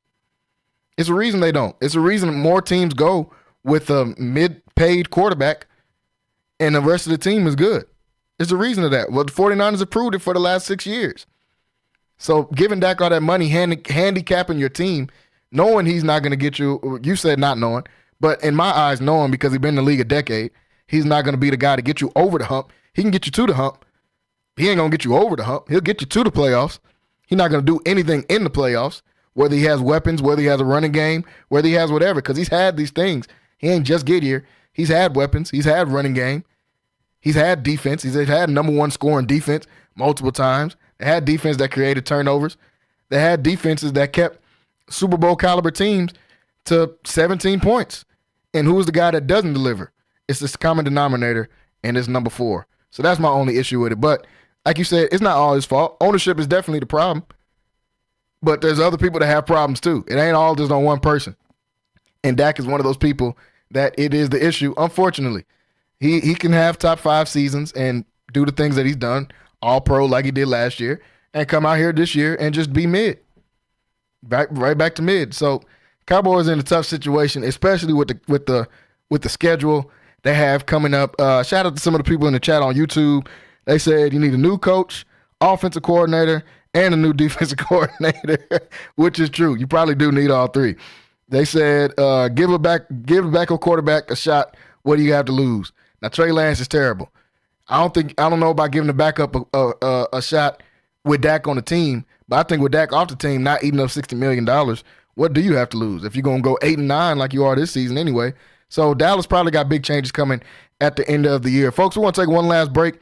When we come back, we'll talk about a couple more of these games in the NFL, and we'll preview this Buffalo and New York game for tonight coming on in about 45 minutes from now. So, folks, stay tuned. Stay locked in right here on Centex Primetime. We're going to be right back after this short break. Central Texas home for sports. It's Centex Sports Network and Infinity Sports. Catch all your in-depth sports analysis with the best. The hottest sports show in the evening is Centex Primetime, hosted by Jalen Gillis. Act like y'all. Weekdays 5 to 7. This is the Central Texas #1 leader in sports. Centex Sports Network. That's right, sports fans. We can talk about sports. And Infinity Sports. Are you looking for something new and unforgettable in Waco? Come to the Blazing Asian, where authentic Cambodian flavors meet creative culinary flair. Voted People's Choice as Waco's #1 Asian restaurant since 2019 by both the Wacoan Magazine and the Waco Tribune Herald. Located inside the popular Union Hall on 8th and Franklin, we're serving up family recipes with a twist. Blazing Asian egg rolls are rolled fresh daily, and their sauces or marinades are made in-house with love. Stop by today. Located inside the popular Union Hall on 8th and Franklin. And for Baylor students, enjoy 10% off with your student ID. NSJ Event Co., one of the premier event designers in Central Texas and a Centex Sports Network supporter. Voted Waco Awards Event Planner of the Year 2021, NSJ Event Co. is your go-to source for event planning. Whether it's your next baby shower, birthday bash, wedding, or retirement party, NSJ Event Co. will bring out the elegance, class, and style your event deserves. Call NSJ Event Co. at the number on the screen or scan the QR code to schedule a free consultation. NSJ Event Co., where the party lady takes care of all your event needs. The East Waco Empowerment Project, along with City Center Waco, is hosting WeBo, Workshop and Business Opportunity, to help create more entrepreneurs. Business owners like Aniceto Charles of True Jamaica Restaurant and Carla Dotson of Boardwalk on Elm attended WeBo to develop their business ideas into successful Black-owned businesses right in the heart of East Waco. WeBo can also help you turn your side hustle or business idea into the next thriving Black-owned business in our community. If you would like to attend this 10-week intense entrepreneurial workshop, go to WeBoWaco.org. That's WIBO Waco.org. Space. It's the family feels for me. The banana pudding peach cobbler make you wanna holler for me. It's the candy yams, mac and cheese, beef tips, pork tips and rice, collard greens. It's a sweet potato pie, sweetie. Fried chicken you've been missing, the lemon sweet tea dressing on Sundays when you all dressed up. Chest pie, buttermilk, and pound cake. Cornbread with butter just dripping, always fresh baked. If you need Southern style, soul food, home cooked meals that you can feel. Chicken and dumplings, chicken pot pie. 719 South 11th Street. Sassy's, come on by. Central Texas home for sports. It's Centex Sports Network and Infinity Sports. Catch all your in-depth sports analysis with the best. The hottest sports show in the evening is Centex Primetime, hosted by Jalen Gillis. Act like y'all. Weekdays 5 to 7. This is the Central Texas #1 leader in sports. Centex Sports Network. That's right, sports fans. We can talk about sports. And Infinity Sports. This is live from the Centex Sports Network and Infinity Sports Studios. That's right, sports fans. About to show these boys how we do it. You ready? Tune in to Primetime Sports Talk with Jalen Gillis, your go-to source for breaking sports news in Central Texas and exclusive Dallas Cowboys coverage on the Centex Sports Network and Infinity Sports.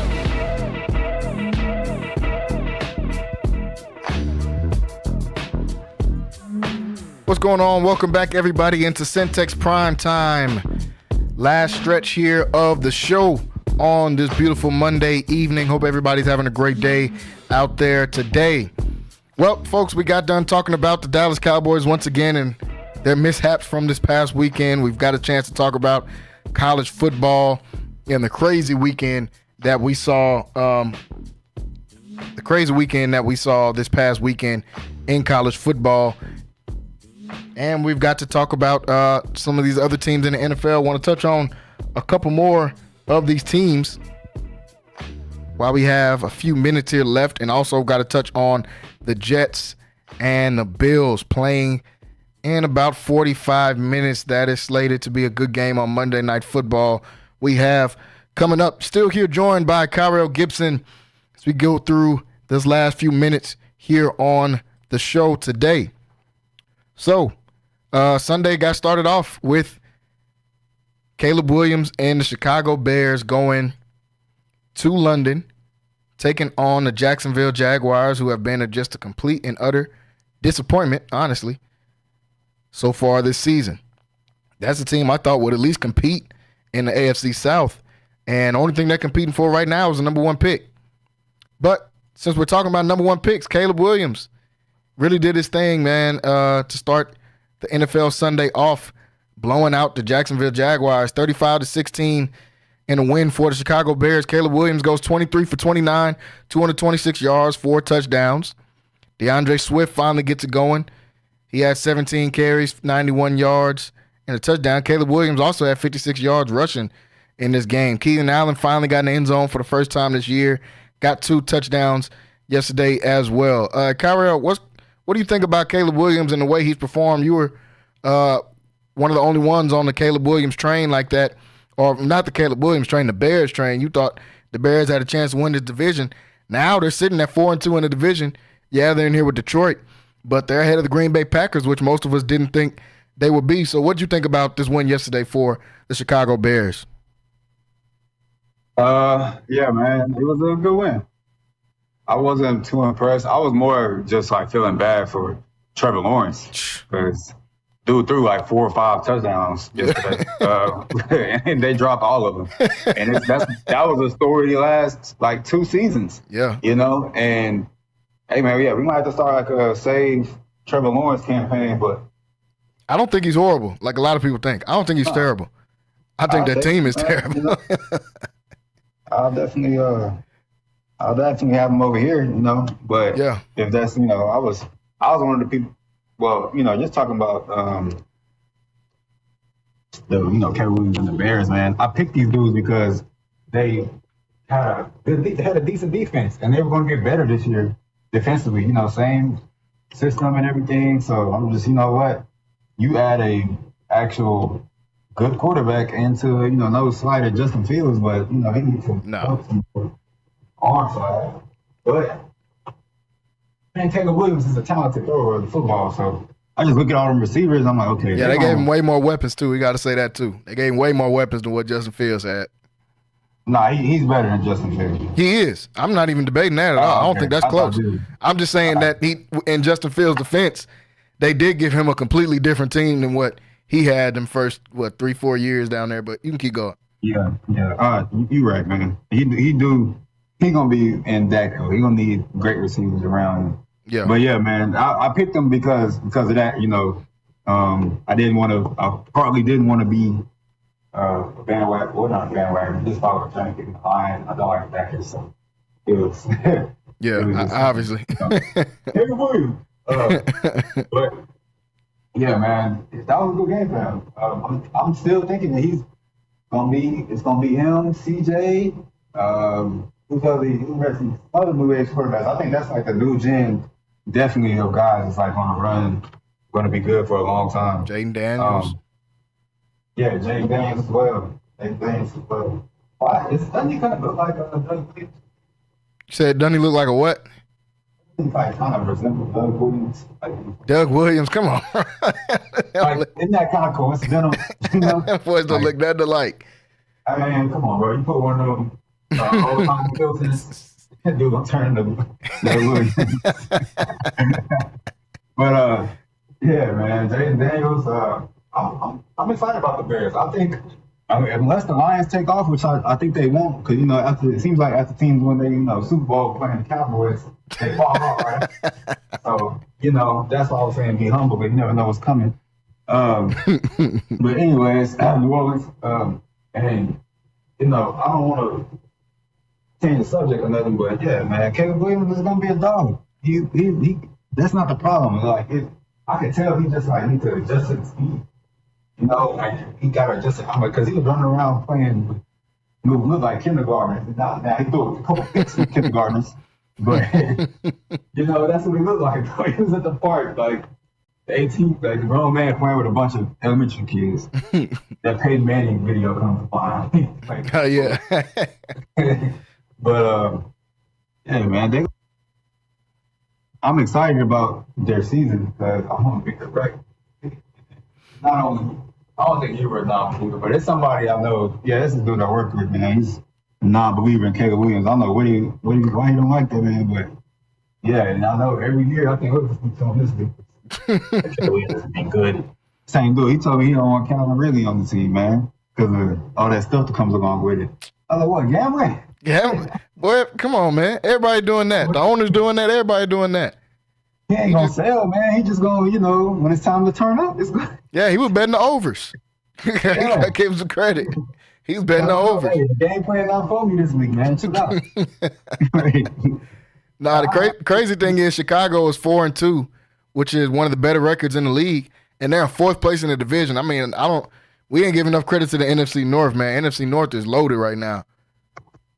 No, definitely, man. Definitely. The NFC East is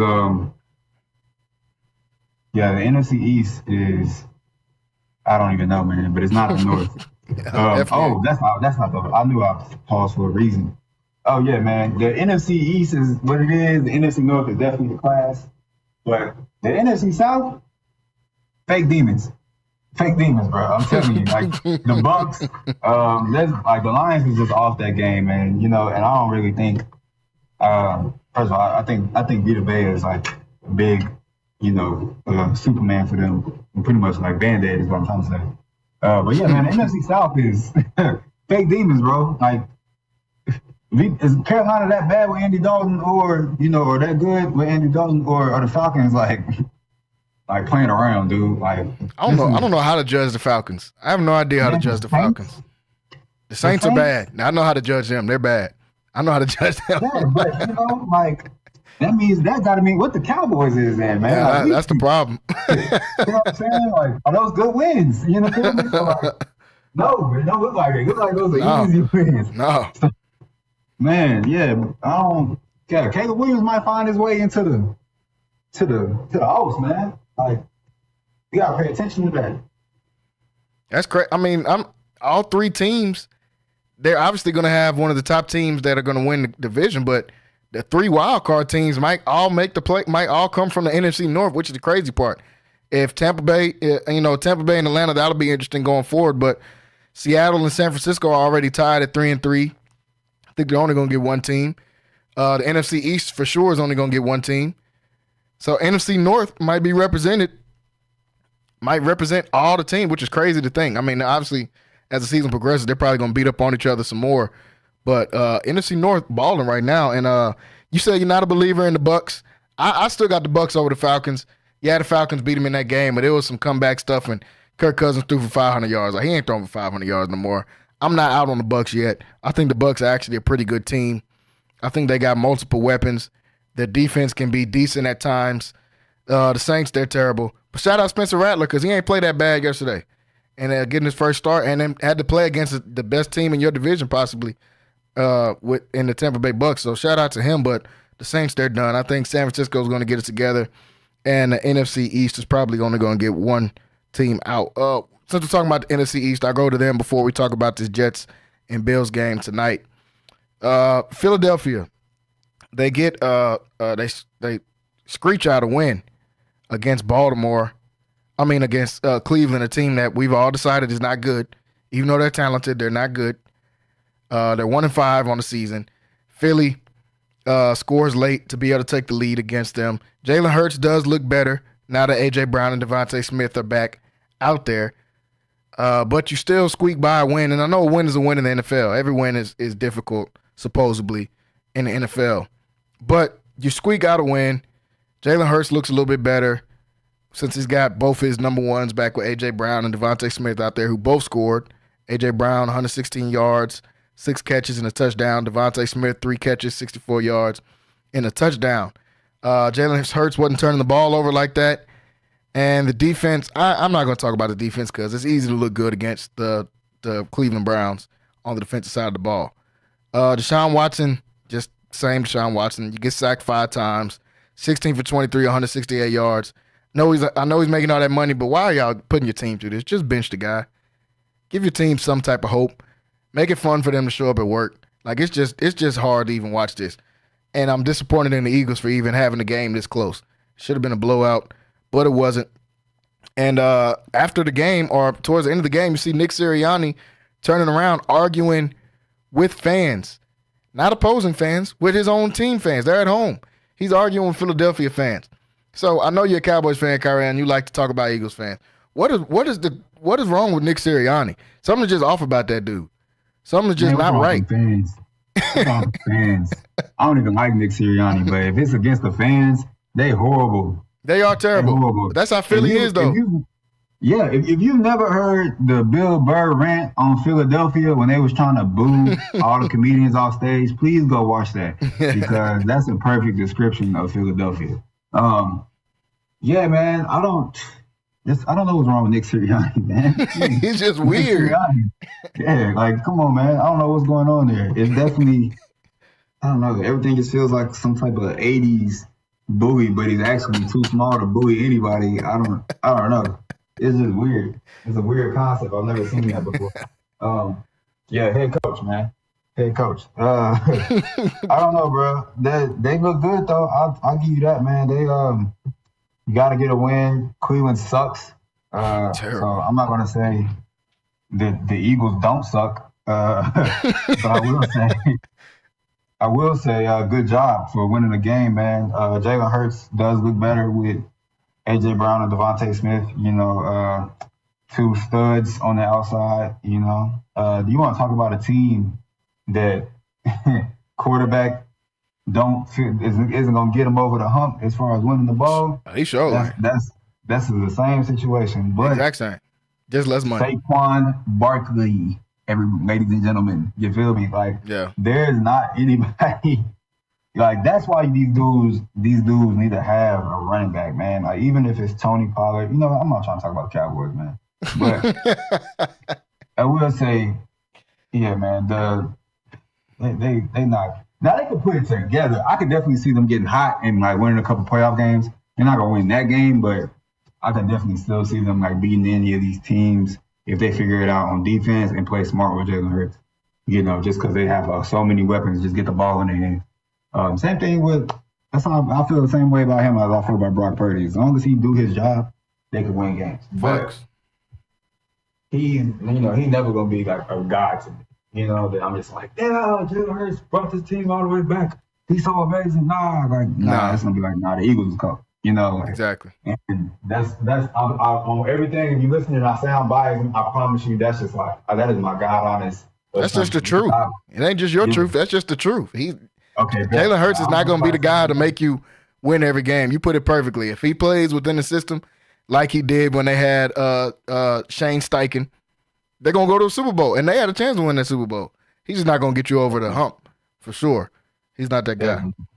But yeah, man, I still think that the Lions and the Niners are on a crash course, just because the amount of talent that's on there. Yeah. But yeah, man, they're gonna. I don't know, man. The Eagles will be up there. We might be on them, honestly. We never know. We could both be 9-8. The difference with us is they have a future, we don't. You know what I'm saying? That's the difference. Here. And that's what I hate about being a Cowboys fan, man. The Lions, that's why I respect the Niners so much, because the Niners were never really they were kind of like us. They weren't in the playoffs every year, but they were never horrible. They were always maybe 7-8, and we do that same thing, except the Niners actually have a good front office and actually put a team around, even Autumn do everything with them. Mm-hmm. So on our end, man, we don't really we were never bad. The Lions have been accruing first round draft picks since I was a child.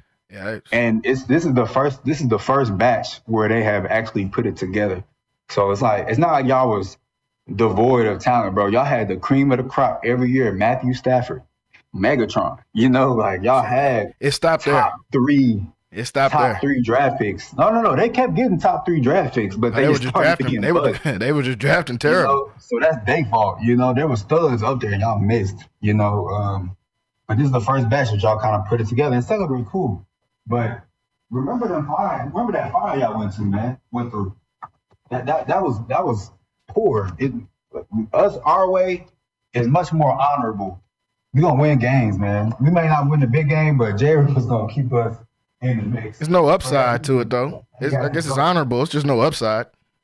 Yeah. It's a made up thing to take part on. I'm not but in the NFL we like to talk history, man, and the art of competition. We ain't tank. We never tank, man, unless we literally try. That's an issue.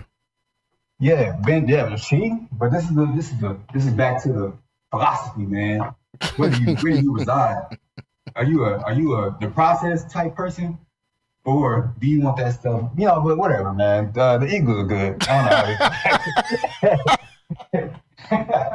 I don't know how we got all the way down south. That's you. In Central and North Texas, man. But yeah, the Eagles are good, man. They might win a playoff game if they got to play the South or something. But I don't have them in contention level. I'm not putting them in that category if that's what we're breaking down. No, they're not in that category. I think they're just the same as y'all. Honestly, like you said, they just have a future. I think they got young players that give them a future. And Jalen Hurts, if he plays within the system, can be good. The best part is, I don't think Jalen Hurts is going to get another top contract after this. I think they're going to give him a Jared Goff friendly type contract after this, and he's probably going to take it. So I think that's what gives the Eagles upside. And then they have a better front office, like you said. But most teams got a better – not most teams. A lot of teams have a better front office than the Cowboys does. But like you said, I don't know how it got back to the Cowboys. We can't talk about no team in the NFC East without it flowing back to the Cowboys some kind of way. So got a couple minutes left here on the show, folks. Got to preview this game for tonight. Buffalo Bills at the New York Jets. We know all the drama with New York last week. They fired a coach. No reason, really. Kyle said it's Aaron Rodgers' fault.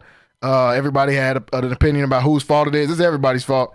And Robert Saleh probably shouldn't have been fired, but he's fired. And they're replacing Nathaniel Hackett as the Jets play caller now. So you're getting what you wanted, Kyle. He's not fired, but he's not going to call the plays anymore. So I guess that's good. Todd Downing is going to call the plays now for the Jets. I don't even know who that is. It's probably going to be Rodgers calling the plays for the Jets because Nathaniel Hackett is never going to get the job done. But all the drama that happened with them, Buffalo, 2 losses in a row for them after they get blown out by Baltimore and then they get beat by Houston in the last seconds of the game. 2 losses in a row for them. Josh Allen still one of the top QBs in the league. This is for the division. This division is up for grabs between these two teams because we have no idea what's going on in Miami, and New England's terrible. So it's between these two teams, the Jets and the Giants, right? I mean, the Jets and the Bills. Buffalo's a 1.5-point favorite in this game. That's a tough one to pick because I think the Jets could come out here and win this game. It's going to be an interesting one. I really don't have too many predictions on this one because I don't know where to go. I don't know what to think about either one of these teams. I don't know what to think about the Jets or the Bills. My parlay was good this weekend. So, in other news, so when I do pick some of these teams, y'all should listen because I put together a good little 5-piece this weekend. I picked Atlanta money line, Green Bay money line, Baltimore money line, Detroit money line, and the Bengals money line. So I had a pretty decent weekend as far as making a little extra cash. But in this game, it's a tough one to pick. I mean, it's a toss-up. It's the reason why the spread is -5.5. Kyra, what do you think about this game tonight, Bills and Jets? And I don't know, man. I think, okay, so you got James Cook, right? Yeah. Not really many weapons on the Bills side. You have an emerging Keon Coleman, had a good game last week against y'all, in a losing effort. But can this Jets defense stop the run? That's the question. Can they force Josh Allen to, throw deep down the field, so you can make a play on the ball? Because you don't want Josh Allen nickel and dime you. You don't want any team nickel and dime you. You want them to take chances so you can get them. So the Jets' run defense is probably what's going to be the key to this game. And do I think they can stop the Bills' rush offense? Yes, I do. I think this is going to be a Breece Hall game, Braylon Allen game, and so their offensive side will be good. And then I think they got the perfect weapon to stop the run, and that's controlling the middle with Quentin Williams. If he can have an impact on this game, which I think he will, I think the Bills are going to have trouble moving the ball against the Jets today, and the Jets will have plenty of opportunities to get their Aaron Rodgers and Nathaniel Hackett offense going. And they said he ain't calling the plays no more. Oh, okay, whatever. Yeah, that's what they say. I don't think he was ever calling the plays at this point. I don't even know. I think he really just Rodgers. Yeah. I think Hackett's just kind of out there. I think he just needed a drinking buddy. I think he just needed a drinking buddy in New York. Clearly. Yeah, man. But, yeah, man, I think the offense gets going. I actually believe that, and I hope that as well, because all that stuff I was talking about Aaron Rodgers last week, I'm definitely going to come in here screaming more conspiracy theories about Aaron Rodgers if he lights it up tonight. If he 3 to 4 touchdowns tonight, get ready for the conspiracy. 3's the number. I'm telling you, I'm coming on here hot. If 3's the number. If it's 2, I'm a chill. But if it's 3, I'm saying, man, I'm talking about everything. I'm talking about from football to all the way up to the top, man. I ain't gonna say nothing, but I'm gonna say something. But yeah, man, I'm thinking the Jets are gonna have the tools in the right places to control the Bills. Quentin Williams, Sauce Gardner on inexperienced receivers and smaller receivers. It's just the only strength I see is, as far as these two teams, is Josh Allen. And do I think Josh Allen can hoop with nobody, you know. No, I ain't gonna say nobody, but do I think Josh Allen is gonna be able to hoop with James Cook? No, I don't think so. Good linebacking core, good monster in the middle. Yeah, I'm taking the Jets, man. Yeah, I'm gonna take a score. What's the line? -5.5 Bills. It's -1.5 Bills. One. Oh, Yeah. God. Yeah, okay. That's what I said. Okay, so they kind of. I ain't going too far out on the limb by saying that. Okay. No. Yeah, man. I'm shaking it. I'm taking the Jets. You know, I'm definitely doing that. I think this defense will be fired up. Defensive coordinator is the head coach now and everything. You know, so I think the defense is gonna be fired up, looking to impress, trying to make plays, and I think it's a perfect fire for Aaron Rodgers. My Aaron Rodgers theories to come to fruition. I think I like that pick. I like the Jets I like the Jets +1.5. I like the over more. The over under is 41.5. I think they're gonna go over that. I think this is like a 24-21 type game. Absolutely, boy, that's a good catch. Somewhere in there. I like the over in this one of 41.5. I think the Jets. I think they're gonna get some offensive things going. I don't know if they're gonna have. It's gonna be on Aaron Rodgers. They're gonna have to throw the ball because I don't think they're gonna have much success running the ball because the O-line's not good and the Jets front seven is good. So I think they're gonna have to throw the ball against. That's what the Texans did, man. They had to throw the ball. They got an inexperienced secondary. They got rid of all their vets in the secondary. You got to put the ball in the air. So it's going to be on Aaron Rodgers. Can he get with Garrett Wilson? And can he get with Mike Williams? I don't know what's going on with the Mike Williams thing. He keep throwing to Adam Lazard. I'm like, bro, you got Mike Williams. Throw the ball. What's going on? And stop throwing the ball to the running backs on these little swing routes. I don't know what's going on with that. Them and the Ravens. Y'all love their running backs going to go hit the over on catches every week. But like I said, I like the over on the points 41.5. I like the +1.5 for the Jets in this one, but that one is close. So this is gonna be a good game. I'm actually excited to be able to go and watch this game in a couple minutes now, coming on in about 20 minutes. So folks, I want to thank everybody for watching with us here today. I want to thank Kyrell for jumping on here in hour number 2. Tomorrow, got to do my top 5 list. Y'all know what's coming on Tuesdays and Wednesdays. Got to give my top 5 teams in the NFL, and it might change a little bit. We've seen what Detroit did. Kansas City's got a bye this week. So we'll see how my top 5 shakes out and changes. It might not change at all, and it might change some. So we'll get to see what that's like. We'll review this entire weekend of football tomorrow as well, college and NFL. And we'll start looking forward to this next week coming up. But tonight, Buffalo Bills and New York Jets is the game tonight. Everybody get home and watch that. Shout out to the WNBA too, man. They got the finals going on, and nobody's talking about it, unfortunately. I don't want to get on the Caitlin Clark stuff and all that everybody wants to talk about. But shout out to the WNBA, man. They got the finals going on. The NLCS is going on tonight too with the Mets. And that was going on right now with the Mets and the Dodgers. I think the Mets ended up blowing them out. But we got a lot to talk about tomorrow, folks. So stay tuned and tune in tomorrow. As always, subscribe on the YouTube Centex Sports Network and Centex Sports TV on YouTube. Download the app Centex Sports 1 on the Google Play Store and the Apple Store. Thanks for watching with us today, and we will see you guys tomorrow. Everybody have a great evening and go watch some Monday Night Football. Central Texas home for sports. It's Centex Sports Network and Infinity Sports. Catch all your in-depth sports analysis with the best. The hottest sports show in the evening is Centex Primetime, hosted by Jalen Gillis. Act like y'all. Weekdays 5 to 7. This is the Central Texas #1 leader in sports. Centex Sports Network. That's right, sports fans. We can talk about sports. And Infinity Sports. Alarm on. Our child has autism. He doesn't usually elope, but one day he did, and it was the most terrifying moment of our lives. If I didn't have a home security system, I would have realized way too late he's gone. Right now, Vivint is offering a free doorbell camera with any new plan, plus free installation.